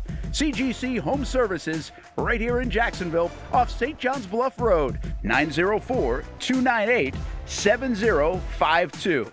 And visit cgchomeservices.com. Florida license number CFC 1432579. Welcome back to the Brent and Austen Show, streaming on the Action Sports Jax 24/7 network. Somebody in the chat said, oh, Casey's going to like this move for Jacoby Myers. Did you suggest this? Bring this up? Welcome back. How do people remember that? I have no idea how you guys, and meaning you guys in the chat, Austin's got the memory of an elephant. It's unbelievable. It's called being present. You know, it's all good. being here, you know? That's true. I guess if I would be a little more present, be no, where my feet are, then I would also remember it 3 weeks later. Someone's got to put up the show. I get it. Someone's got to go on Twitter, do their thing. It's all good, man. We each got our roles here. Yeah, I wanted them to sign Jacoby Myers when he was a free agent from New England. Oh, so that was a few years ago. That's what I'm saying. Yeah. Wow. I haven't talked about Jacoby Myers in a while. That's an old school fan of the show, then. Yeah, that's impressive. Get that guy a T-shirt, Brent. I do like Jacoby Myers, though. So, yeah, not mad at it at all. Yeah, I think. Well, I don't think anybody's mad at it. That's one thing. I don't know how much it will help. I think it's a good move to make. I think it says a lot that they're making a move, and now we'll see. It's going to make Shock and Mock that much easier. 23 yards. Yeah. 4 catches for 23 yards. He's got 33 catches on the year for 300 and something yards. Raiders, though. I get it. Jags, though. Yeah. I mean, I think the Jags needed this. I don't know what it does in terms of elevate you as a football team, but I think they needed to do this in the current spot. I mean, it's a great move. Yeah, you gave up a 4th and 6th round pick for a sure catching receiver that you need right now. Yeah. Like, I think it's all right. Now the question will be if he does ball out, can you re-sign him or do you let him walk? Is this like a half a year rental, a lease, or do you have long-term plans with him? It probably wouldn't be that expensive to re-sign him. No, I mean, I don't know what kind of deal that would be. At 29 years old, he'll be like 29 by that time. Do you know what he signed when he went to the Raiders? You can find that. I will find it. You'd be close. Because he's definitely a guy you don't want a franchise tag, though. Oh, actually, no, it's way too much. That's way too much money for franchise tag. Yeah. He had signed a 3-year, $33 million. So 11 a year. Yeah. And I think we'd have to go back and check, but I feel like there wasn't a ton of receivers that year, free agent wise. Yeah, his guaranteed was total guaranteed was $21 million. So 11 a year. What is Brown making? It was 10, right? Diame was 1 year, $10 million. Yeah. So I mean, listen, today's day and age, if you get a receiver at $13 million a year, yeah, it feels like a deal. Yep. If they're any good, so that's probably what it would be. Could they sign him to a 2-year, $25 million deal, 3-year, $40 million? Like, I don't know, something like that. Now, and listen, the pressure's gonna be on now because if he does drop a ball, because the guy doesn't drop balls, if he drops one. Wing T. Yeah. We're done passing. Yeah, I think I just read he didn't drop a ball in 126 targets. Okay, so let's go ahead and set him up. Let's go ahead and put that curse out there. That was I'm last just saying, year. I don't know about this year. The first drop ball that I see from Jacoby Myers, it's Wing T time. We're going Army Academy, whatever. Like we're done passing. Sorry, Trevor, but I would pay money to see like a live cam on you and a bunch of other Jags fans, where the first play of the game's like a bubble screen, he just doesn't catch it. It's like, that actually. I want to see the live camera on Liam Cohen when that happens. Whatever, dude. That was actually one of Let's the. Let's get the Wildcat things. going again. Yeah. I didn't go get this, but yesterday's press conference was kind of funny with Cohen because they asked about the trick play.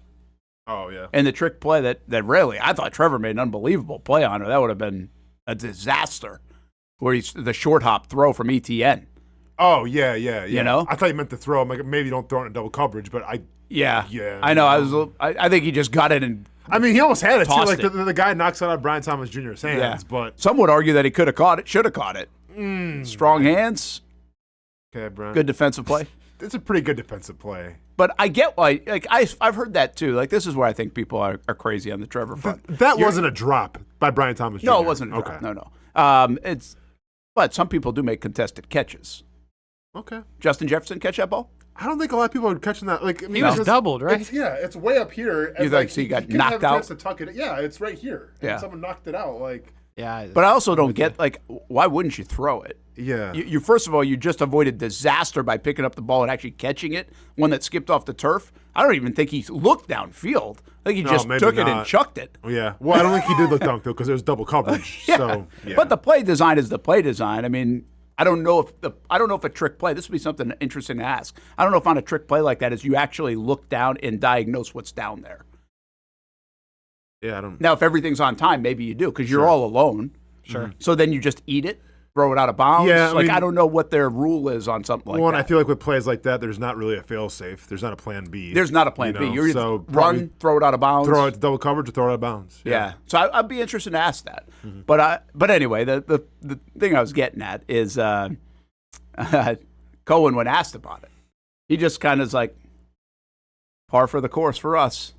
We can't get out of our own way. Like, he was just like laughing, like, of course, we can't do the trick play. Like,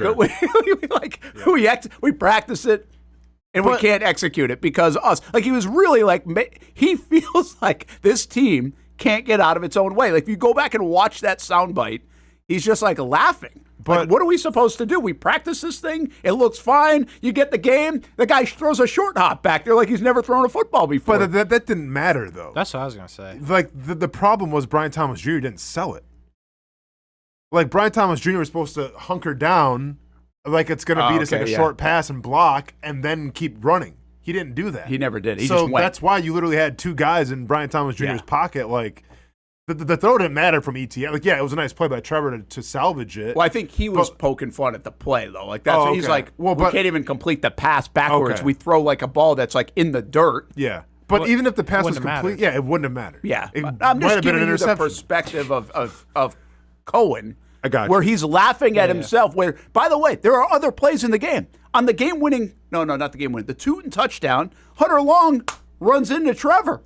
Yeah. Oh, that's right. Going in motion. Now, is that Trevor's fault? Well, again, who knows? Maybe he snapped the ball too early. On another one, on another touchdown, Trevor tripped. Yeah. Again. But somebody stepped on him again. Yeah. Like, they cannot, like, that's what he's talking about. Like, they are a comedy of their own errors. Sure. At times on these simplistic, like, practice plays that they see work. And then when you get in the game, that's what I'm getting at. If you watch that news conference yesterday, he's basically like laughing. He just throws his arms up. Like, we can't just execute a play normally. Yeah. But also, like, how many times when you see that play like that, and on any other team, does a guy kind of like wide open and not have double coverage? It's because you got to sell it better. Yeah. Like, that's on Brian Thomas Jr., and I'm sure he was maybe alluding to that a little bit as well. That's true. I will say this, guys, and I've been saying this for years. When I was a kid growing up, and I don't know about you watching football, the flea flicker was always a play. It was like, oh man, that's awesome. I remember John Elway doing the flea flicker all the time. They always did it right when they crossed midfield. They sell it, and the guy's wide open. Mm-hmm. He's always wide open, and it works. The flea flicker like never works anymore. They now flea flicker and throw like an 8-yard dump pass. Yeah. They never throw it down the field anymore because it's covered up. Mm-hmm. Never works. I say never, and watch it'll be like this week. But in my opinion, trick plays just don't really work anymore. Like, they want to go to them. And how many times do you guys see on an NFL Sunday trick plays working? It feels like they never work. There was a while there, I feel like Derrick Henry was throwing a touchdown every week. Yeah. He was throwing it often. He actually did one earlier this year, I think. Yeah. But it was a beautiful pass, like, over a defensive player. It wasn't like it's just, they used to be standing wide open. Everything, when you called one, it was like, oh, yeah. Now the only thing that's wide open in the NFL, it feels like, is like a left tackle catching a pass. Mm-hmm. Yeah. You know? Yeah. I just don't see, you guys watch way more football than I do on a Sunday. I don't see trick plays when I watch ball seemingly there. I feel like there's only so much you can do in a sense. And I also feel like teams kind of stop falling for the quarterback walking down to the wide receiver position. You know, I feel like they used to be like, what's that guy doing? Now they're like, he's probably going to throw it from over there. Yeah. Do you consider a shovel pass a trick play? Not really anymore. I think it's more commonplace. Okay. I mean, because they could have had one. I mean, they might have had one if, you know. What's pretty wild is the Jags went pretty tricky on three. Well, this wasn't all the same sequence, but down there they go Wildcat with ETN. Yeah. He runs it down to like the 1. They go Wildcat again, and either later or in that same sequence, they handed off that time. Mm-hmm. And they almost looked like they were going to pitch it back to Trevor, who was lined up at wide receiver. Now that's tricky. So they almost did. I mean, they were really eye-candying things up down near the goal line quite a bit. Yeah, I mean, I watched the Bears game against Cincinnati, and Ben Johnson had a couple. He dialed a couple up. He did, because he really likes to do it. Oh, he had it last year in Detroit. Detroit actually has executed him. Yeah, and Caleb Williams did a good job. I forgot what it was, like a lateral, then they throw it back to Caleb Williams for like a 30-yard run or like a 30-yard reception. I thought it was interesting also, he said, usually a trick play that you have, well, you'd know this more, it feels like they have it all year. Like they're working on it, they work on it. Sure. And then you might never call them, but then you call them in like week 14, and you've been working on it all year. He said this one they just put in this week. Yeah. Now they put the Wildcat back. stuff Wildcat stuff they put a few Put it weeks back. ago. Yeah. But we saw we were at the walkthrough. I don't usually go to walkthroughs, but because they went to Bishop Gorman, they were out there earlier. We went to the walkthrough. We saw the play. We saw them practicing the play. And I even in my set, I was like, yeah, whatever. They won't use this probably all year, and if they do, they'll use it like 8 weeks from now because that's how they're usually. And they got an opportunity to use it. Man, they jumped at it. Yeah. But I think offensive coordinators love to use them. I believe if somebody would diagnose the success rate of trick plays in the NFL, I think it's very, very low. I just think it's very low. It doesn't mean you shouldn't call them. But I just don't think they work, and they have a disaster element to them, like that one almost did. No, I always found trick plays you need when you need a change of momentum. Like when you need a big play, when you need a spark, whether it's on a fake punt or something like that. Steal a possession. I think trick plays that they work there, and analytics aren't going to say to probably ever run them. It's got to be more of a gut feel. Okay, we need this play. Let's throw it out there and see what happens. Yeah, I hear you. What's up? Oh.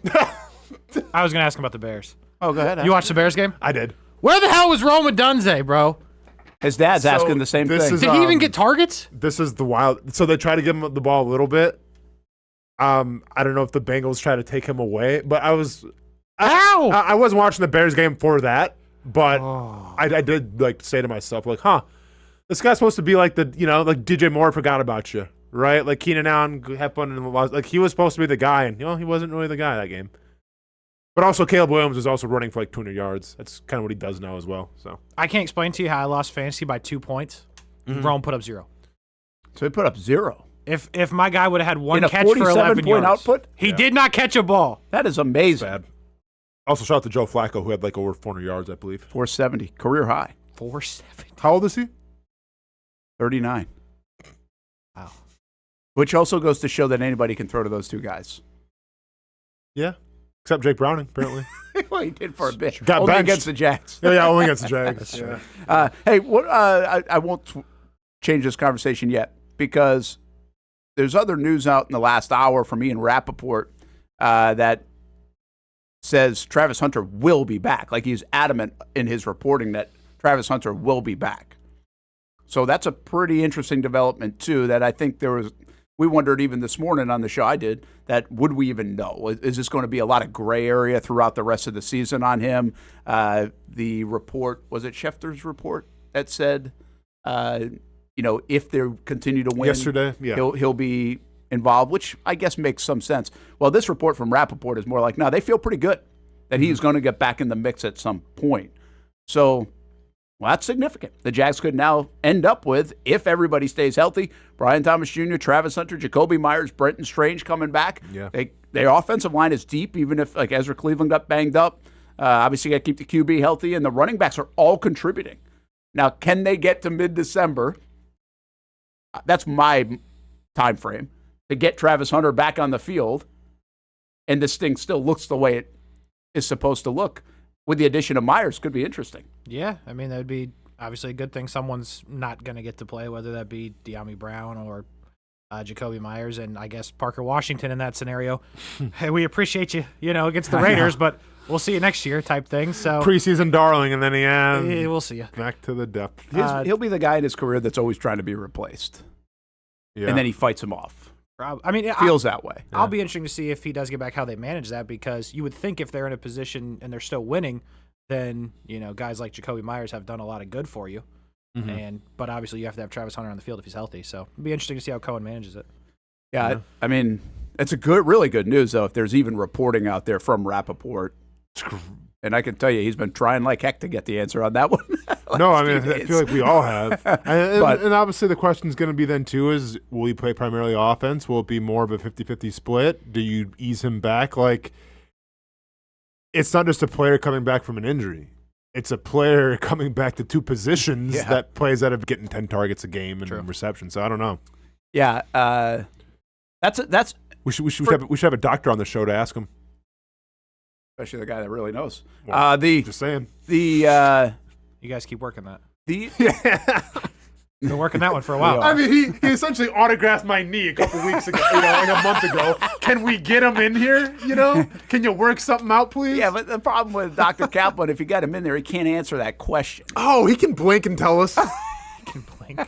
Hey, both ways for Travis Hunter, or just one way? Trust me, like I said, Rap's been trying for days. Yeah, but Rap doesn't have a Kaplan going knee right now like I do. Yeah. I have a signature right now on my knee. What's fascinating about that's a good question. Like, which one is it? Is it easier to play with an injury? I would think both are pretty tricky. Well, both spots, right? Both skill positions. But I think your curiosity is a good one. If they feel good with Myers and Brian Thomas Jr. and Parker Washington, would you then just say, hey, for the remainder of the season, we're sticking you on defense? And like, I don't see he can really still help you on defense. You're not getting enough reinforcements on defense. You might have enough on offense if things are clicking without him. Strange that where you don't have back. to put him back in. So a defense, if I was going to say he could play one side of the ball at this stage, I would say, hey, things look pretty good on offense. Don't worry about extending. Maybe get him in for a couple of plays. But definitely now switch him to the defensive side where he lost all this practice time on offense too. Yeah. And we already know that's a little tricky. Mm-hmm. So now just go play defense. Okay. So I would think if he comes back in mid-December, there's a real chance that he just plays the defensive side of the ball with a wrinkle or two on the offensive side. Okay, well then can we bring in Kaplan, please? Because I have fantasy implications with that. Right? Like I need to know if I should keep Travis Hunter on the IR or if I should just let him go then if he's playing defense. Well, so now my fantasy team's in jeopardy. If that's the conversation, then we need to get Kaplan in here. Well, I don't necessarily think it's a Kaplan question. I think it's more of a Gladstone Cohen coaching staff question. They can answer it. Well, I'm answering it for you. I think it makes a lot of sense. But again, you don't know it yet. Fantasy guru. Keep him on your lineup. Keep him in your lineup for now. I mean, on your team. But do you get an extra spot while he's on IR? No. So we don't do IR spots in my. Oh, I know. You're gonna hold him? I'm holding him. Dude, I'm holding. Is it a keeper league? Ayuk. It is not a keeper league. You're sitting on Ayuk still? I just got Ayuk off waivers just in case because Hunter went down. So I have Ayuk, Trey Benson I got off waivers, and I have Travis Hunter. This guy. And in my receivers right now, we got Lad McConkey, Olave, and Troy Franklin. There's somebody said in the chat, by the way, that the Broncos are looking into Waddle. Oh, good. That'll be a good way to put Troy Franklin down on the list then as well. I hope that's the case. He had 2 touchdowns 2 weeks ago, so I don't know why they would do that. Jacoby Myers' third lowest drop rate since 2024, by the way. Yeah. Well, he's on my fantasy team. I'm talking about Travis Hunter right now. So do we think, you think he might be playing defense then, Brent, just because of what they have on offense? I do. Yeah. I think the way I just painted the scenario. Now, that also depends on health. And then everybody what they look like. But I just think I can paint a scenario where I don't believe he's coming back until play the Colts and who do they play? The Jets. Oh, so December 14th, in my opinion, is the earliest that my head is thinking he would come back to your football team. Sure. It might even be Denver on the 21st, which is then there's 3 games left in the season, 21, 28, 4. Yeah. That's playoffs. So yeah, I'm just gonna screenshot my fantasy roster right now. I'm gonna take Ayuk and Benson, just edit that out, and I'm gonna send it to Kaplan right now and be like, hey, any moves that you would make? And we'll see what he says. That's fine. Yeah, you go for it I because see that Travis it might be a good time to try to do all that stuff because Rap's getting information, and so is Schefter. Schefter just put out in the last hour as well. Brian Thomas Jr. dealing with a low-grade high ankle sprain, but has a chance to play this week. So who's talking? So people are talking. Why don't you call those same people? I'm gonna send him a text message. Hey, I have an emergency. Call me back immediately. Thinking it's my knee or something. And then, hey, Travis Hunter, how are we feeling about it on fantasy? Hey, before we get to a break, how was the festival? Oh, it was good. You're up in Savannah for the week. Did you see any movies? I didn't see no movies. No. Did we get some big names? Can you share? Not too much. No? Not too much I can share. Last year you got Demi Moore up there. I did. No big wins like that? I wouldn't say that necessarily. Was it so successful that I can stop paying you soon? Well, you haven't paid me for last month yet, so I was wondering if that's... Well, you had to show up. It's on my desk. I showed up for the first 3 weeks of the month. Dude, he wants me to wait a minute. He wants me to pay him like on October 21st before he leaves? You gotta wait for the checks to clear, man. Yeah. No, I didn't say that. I was just saying. Yeah. You made it sound like I didn't show up at all. I mean, for 3 weeks, I was here. I've had the thing on my office for 5 days.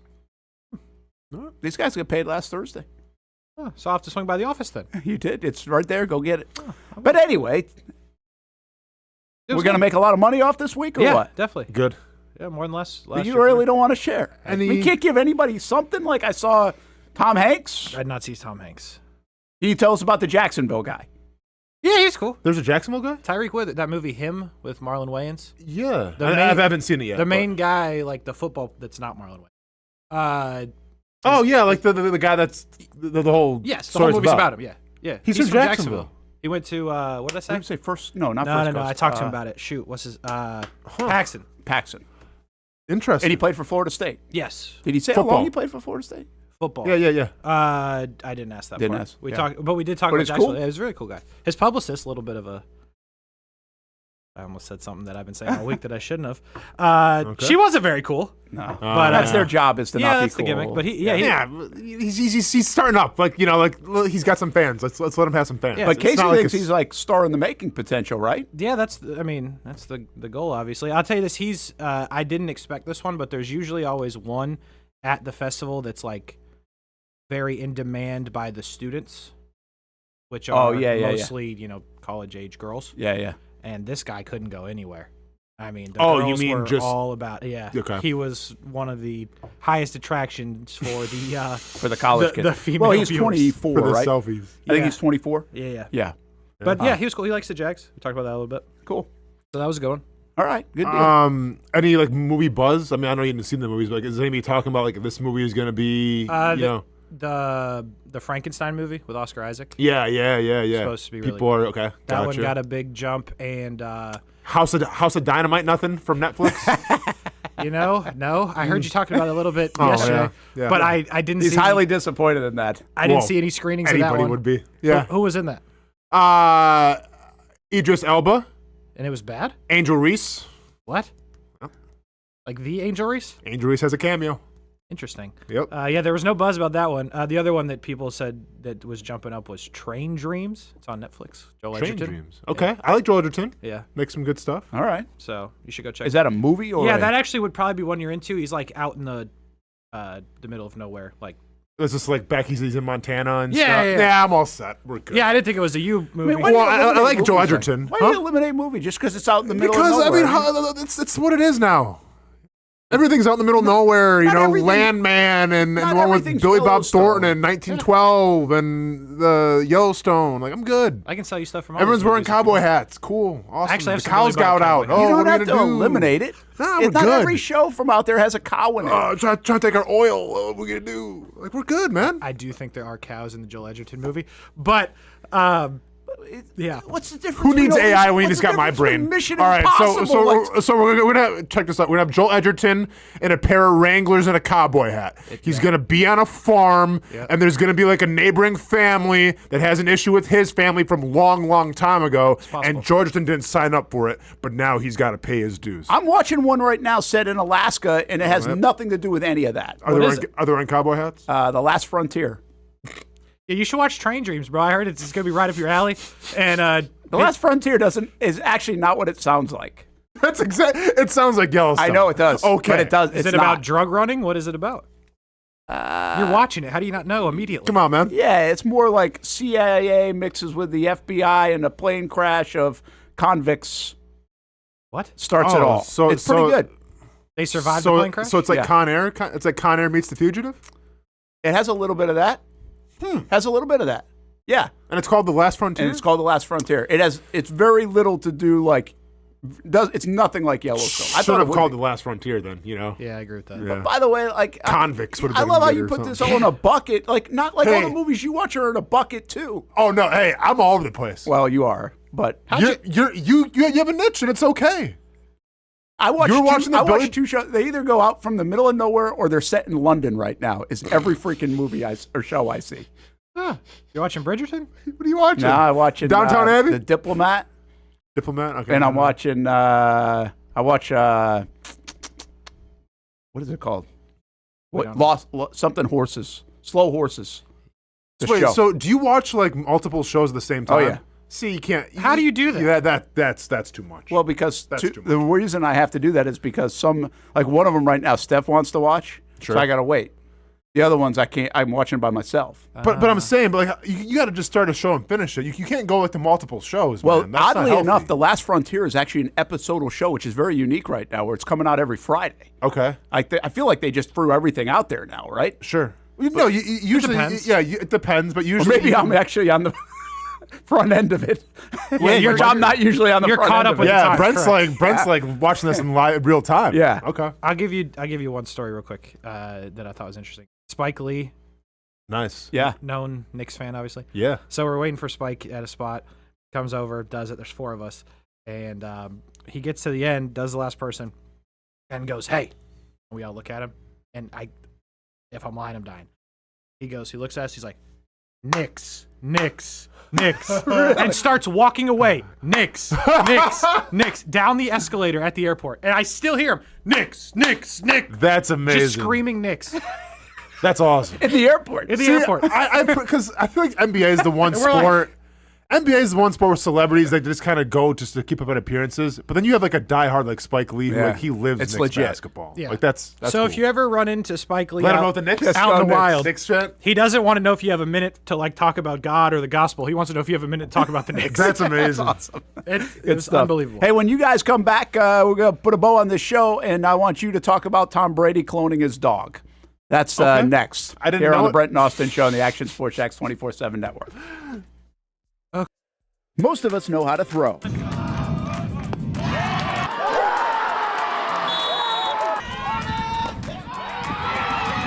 But you need to know what to throw. I'm not talking about footballs, baseballs, softballs. We're talking about those items you need to recycle. Republic Services explains it easy. Recycling simplified. 1. Know what to throw. When in doubt, throw it out. 2. Empty, clean, and dry those materials. It takes an extra minute, but it makes a big difference. And 3. Don't bag it.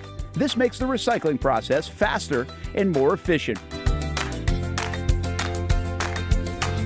This is a look at the Republic Services North Florida Recycling Center. You can make this process even more efficient. By utilizing those 3 steps, Republic Services can help you become a better recycler in your home. Learn more at recyclingsimplified.com. For the game day hustle and every day in between, juggling my show Jag Social to going under the Friday night lights and a social life, it's a daily tournament. But this ride, MVP status.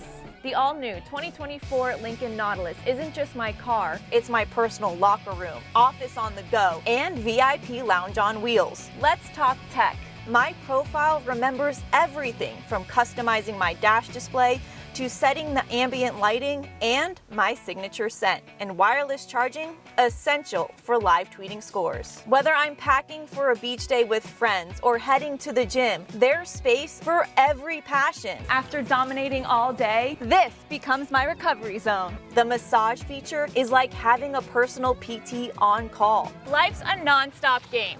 But with this ride, I'm always on my A game. The 2024 Lincoln Nautilus. Drive your passion.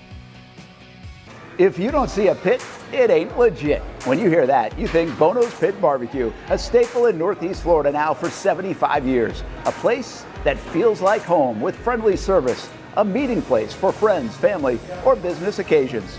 On the menu, the corn nuggets are a favorite in our house, but there's something for everyone. Sandwiches, platters, salads, sides, desserts, and family feasts. You see Bono's all over the place in Northeast Florida. You know, there are almost 20 locations in the Jacksonville area now, so stop on by, sit down, and dine in with Bono's. You can also take it to go. There are drive-thrus in many of the locations, and they have delivery options too. Just download the Bono's app to make things easy.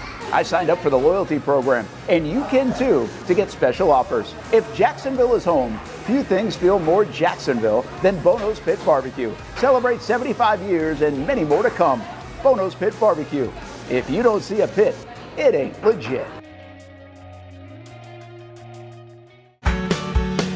People helping people. It's at the core of what Alive Credit Union is all about, and it's been that way for over 70 years. From the start in 1954 to today, the mission remains to inspire financial wellness and give you a financially fit lifestyle. Alive Credit Union and its employees are committed to not only serving their valued members, but also our community here in Northeast Florida. I had a chance to see that commitment firsthand as Alive partnered with our Action Sports Jacks 24/7 team to bring you Armada men's and women's soccer broadcasts. Inside the 18, it is a shot, and it's a goal! Chloe Chivers! And that connection to the community continues with Alive Credit Union's support of the Police Athletic League of Jacksonville. Alive Credit Union's commitment to our community also involves serving the financial needs of all first responders through the recent merger partnership with City and Police Federal Credit Union. Join the community and become a member of Alive Credit Union today. Find out the many ways you can be inspired in financial wellness at alivecu.coop.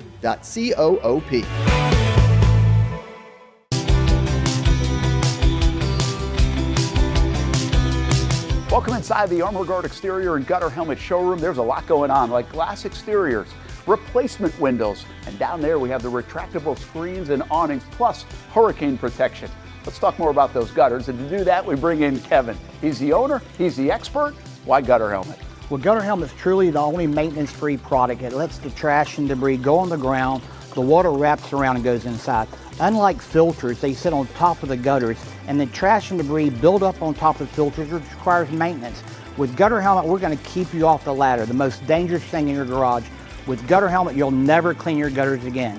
So get off the ladder and put on the helmet. Gutter Helmet. Get a free estimate at gutterhelmetofnorthflorida.com. You can also call 904-762-7779 or visit the showroom on St. John's Bluff Road in Jacksonville. Welcome back to the Brent and Austin Show, streaming on the Action Sports Jacks 24/7 network. There we go. We got the Scrap House coming up tomorrow, featuring my co-host Casey Kurtz. We'll break down all the wrestling news. A lot to talk about. Had main event on Saturday. Yeah, I missed it. Missed it? Well, you have to check it out. Dude, did you heard about it? I heard about Okay. it. I can't explain to you, not that this matters. That whole week that I was gone, we were legitimately going to bed after midnight and waking up at 3 in the morning. Yeah, and just gone all day. So like, I did not watch one pitch of the World Series at all. Not Like, one. Game 7, you missed out. Missed the whole thing. Man, Amanda was telling me about it. I didn't yeah. watch. Hey, might have been the best baseball game of all time. That's what I heard. Yeah, I didn't watch any college football those 2 Saturdays. Sure. And the Jags were 4 yesterday, so I was home. Yeah, or not yeah. yesterday, Sunday. Sunday. So I saw that, but like, I have no idea what's going on in the world. You could have convinced me they dropped a nuke somewhere. I wouldn't have known. Yeah. So yeah, I got some catching up to do, but I will. But yeah, heard about it, and we'll talk about it tomorrow. I like the John Cena tournament though. Yeah. Well, and obviously the winner of that is going to take on John Cena for his last match, I believe, and God only knows how that's going to go. The only thing I don't like about it is you're not going to get the shock moment won't be in the match. Like, let's just say, because they said somebody who doesn't work in the company could be in the match. Of course. You're going to know, though, whenever that first qualifier Yeah, is. I mean, unless there's like a tournament, there's a winner, and all of a sudden that winner gets like beat up by Taken out somebody. or I mean, but listen, it's John Cena's final match. You better do it right. Yeah. For sure. And it's in Washington. It might be Donald Trump. We don't even know. We'll wait and see. He's supposed to be in the crowd, I guess, for his. That makes sense. It makes a lot of sense. Yeah. I wish I was in the crowd for John Cena's last match. But Brent teased it before we head out here. I had no idea about this story until he mentioned it. I looked it up right now. Probably should have let off the show with it. So Tom Brady reveals that his dog Junie is a clone of a late pet Lua via biotech investments. NFL star Tom Brady disclosed that his dog Junie is a genetic clone of his late rescue dog Lua, who died died in December 2023. Created using non-invasive blood sampling by Colossal Biosciences, a company in which Brady invests in. Adopted in 2016, Lua was a cherished family member, and Brady described the cloning as a second chance to recapture her joy. The process highlights Colossal's shift from de-extinction projects to pet cloning amid public discussions on ethics and animal welfare. Casey, your thoughts on Tom Brady's clone dog, Junie? Yeah, we'll get to the comments in the chat because we will address that before we get out of here because Sauce Gardner did just get traded to the Colts. But in terms of the dog, well, I'm gonna be honest. Hurry up and give us your take. That's crazy, Tom Brady. We got to do better. The Colts. Yeah, real quick, my thought. Yeah. Come on. It's like, I've seen Terminator. I've seen too many movies. Yeah. Tom Brady, just get another dog. It's going to be okay. And I love my dog to death. I would not clone her. Dude, and I've loved my dogs to death till, lost them in the divorce. It's fine. That's another story. Love them to death. But, like, I'm not going to clone them to get them back. Just get another one. Souls are souls. All right. What do you got? Sauce Gardner? The Colts are going to acquire Sauce Gardner. You have any guess what the compensation going back to the Jets is? Okay, so the Colts traded what for Sauce Gardner? Correct. Players or draft picks? Draft picks. All draft picks? From what I'm seeing, there may be more, but what Schefter has right now is this or this, and it is draft. I mean, there was a time where Sauce Gardner was the best cornerback in the NFL. I don't give him that title anymore. Still, I'll say top 5. You trade for a top 5 cornerback, that's going to probably cost you a first rounder and a third rounder. Close. 2 first rounders. 2 firsts. Wow. Yeah. In fairness to the Colts, the first rounder this year isn't going to be very good. Probably right? not. And I would assume if you're the Colts, you assume that next year's isn't going to be either. But yeah, Adam Schefter, Colts are trading 2 first-round picks to the Jets for cornerback Sauce Gardner. Sauce has acknowledged it on Twitter as well, said New York, it's been real. Wow. That's big. Well, now this makes you wonder, is Quinnen Williams going to be on the trade block then? If it's going to be a fire sale, what's that going to cost? By the way, breaking news, Saints are trading wide receiver Rashid Shaheed to the Seahawks. Yes! Per multiple reports. Fantasy! Finally! You have him in? Yeah. Yeah. He's free! My team is so bad, I'm excited about maybe Cooper Kupp's going to be out for a while now. I mean, all right. Free him! He's free! Yeah. Man, that's crazy with the Colts, though. 2 first rounders. So it's win now. Like, this is. Yeah, I mean, Danny Dimes, let's go. I guess. I guess what they're. It is crazy, but they're relying on Daniel Jones now. Like, when they signed Daniel Jones, you're all in. They weren't expecting this. No. But now they're like, all right, like, if he goes back to being New York Giants Daniel Jones, which he was last week. Yeah. Uh-oh. That's insane. Colts are good, man. Colts just got better. Yeah, all right. I mean, I'm sure there'll be some more stories along the way, and we'll, I'm sure Brent will be tweeting about them. I'm sure. Yeah, we'll see you guys for the Scrap House tomorrow. Casey, you're back tomorrow afternoon, too, for the show? For sure. Okay. Sounds good, man. All right. For Brent Martineau on the road, for Casey Kurtz stopping by, Kim Possible pushing all the right buttons, I'm Austin Lane. Stay safe, stay casual. We'll check you out tomorrow. Peace. Choose your own adventure. It's not just a saying, but a way of life here at Cycles of Jacksonville. And whether it's 2 wheels or 4 wheels, at Cycles of Jacksonville, a great adventure awaits. With brands like Honda, Vespa, Segway, and Triumph, Cycles of Jacksonville has you covered with their inventory featuring a 60,000 square foot building. If 4 wheels is more your thing, check out the largest selection of Honda Talons in the entire county. No matter what you're looking for, Cycles of Jacksonville is going to have the selection you need, all with great financing and rebates. Plus, if you're active duty military, Cycles of Jacksonville will offer you 0% financing along with great discounts for military and first responders. And when you want to get off the road and set sail, Cycles of Jacksonville has you covered with everything you need to get on the water. So if you're ready for a great adventure, let Cycles of Jacksonville be your guide. Located off Atlantic Boulevard, or check out their website at cyclesofjacksonville.com. How do we make Mason's famous lobster rolls? It's simple. We get up before dawn, head into the open waters of Maine, haul in our traps by hand, and send only the best straight to our restaurants, where we add warm butter or chilled mayo with a squeeze of lemon, and pile it on a toasted split-top roll, just like it's been done for nearly a century. That's the recipe for Mason's famous lobster rolls. Thanks for meeting me here. You okay? You're my only lawyer friend, and I need your professional opinion. Okay. You see that brand new Hyundai Tucson out there? Yeah. That's all I paid for it. Do you know what you want? Yeah. I think I do. Enjoy your new car. Thanks. Bye-bye. Deal so right, it almost feels wrong. The Hyundai Getaway Sales Event. Lease a Hyundai Tucson for $259 a month, or get 2.99% APR, or get $1,750 bonus cash. Hurry in. Year 2 is in the books for the Jacksonville Armada women's under-23 squad, taking another step forward in the Women's Premier Soccer League.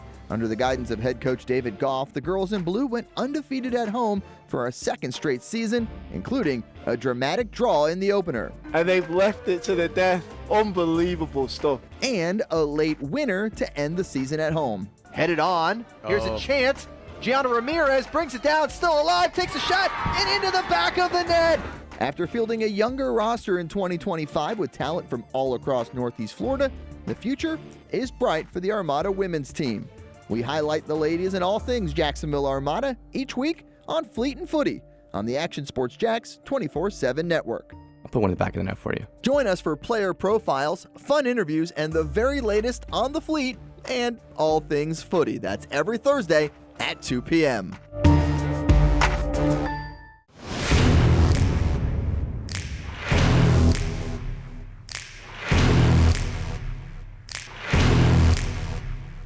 Grab some friends and go to a restaurant or head out for a drink and some conversation. Watch your favorite team play on the big screen.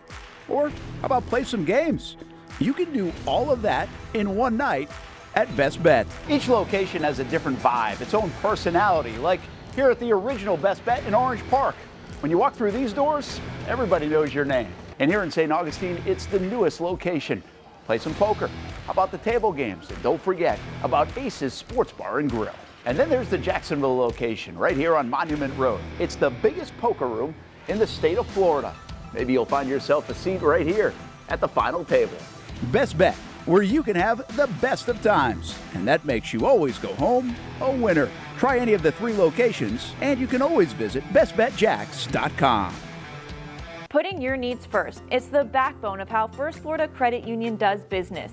In all honesty, you might as well be speaking another language when it comes to finances. Sure, I'm good with my money, but what am I missing in the fine print? That's what led me to First Florida Credit Union. They're the perfect choice for anyone starting their financial journey because they keep finances easy. Plus, they offer financial education and resources I can trust. So I'm always growing more confident. And as a young adult, I am constantly adding more responsibilities to my plate. From a car payment to a mortgage, it all adds up. Luckily, First Florida Credit Union makes sure it adds up in all the right places and not the wrong ones by offering better rates and lower fees than traditional banks, even if you're still trying to grow your credit. Because as a member-owned institution, First Florida genuinely puts people's needs first rather than focusing on profit. So I know as my needs change, they'll be right there to help me reach my goals. Check out firstflorida.org to learn how you can benefit too. Welcome back to the Brent and Austen Show, streaming on the Action Sports Jacks 24/7 network.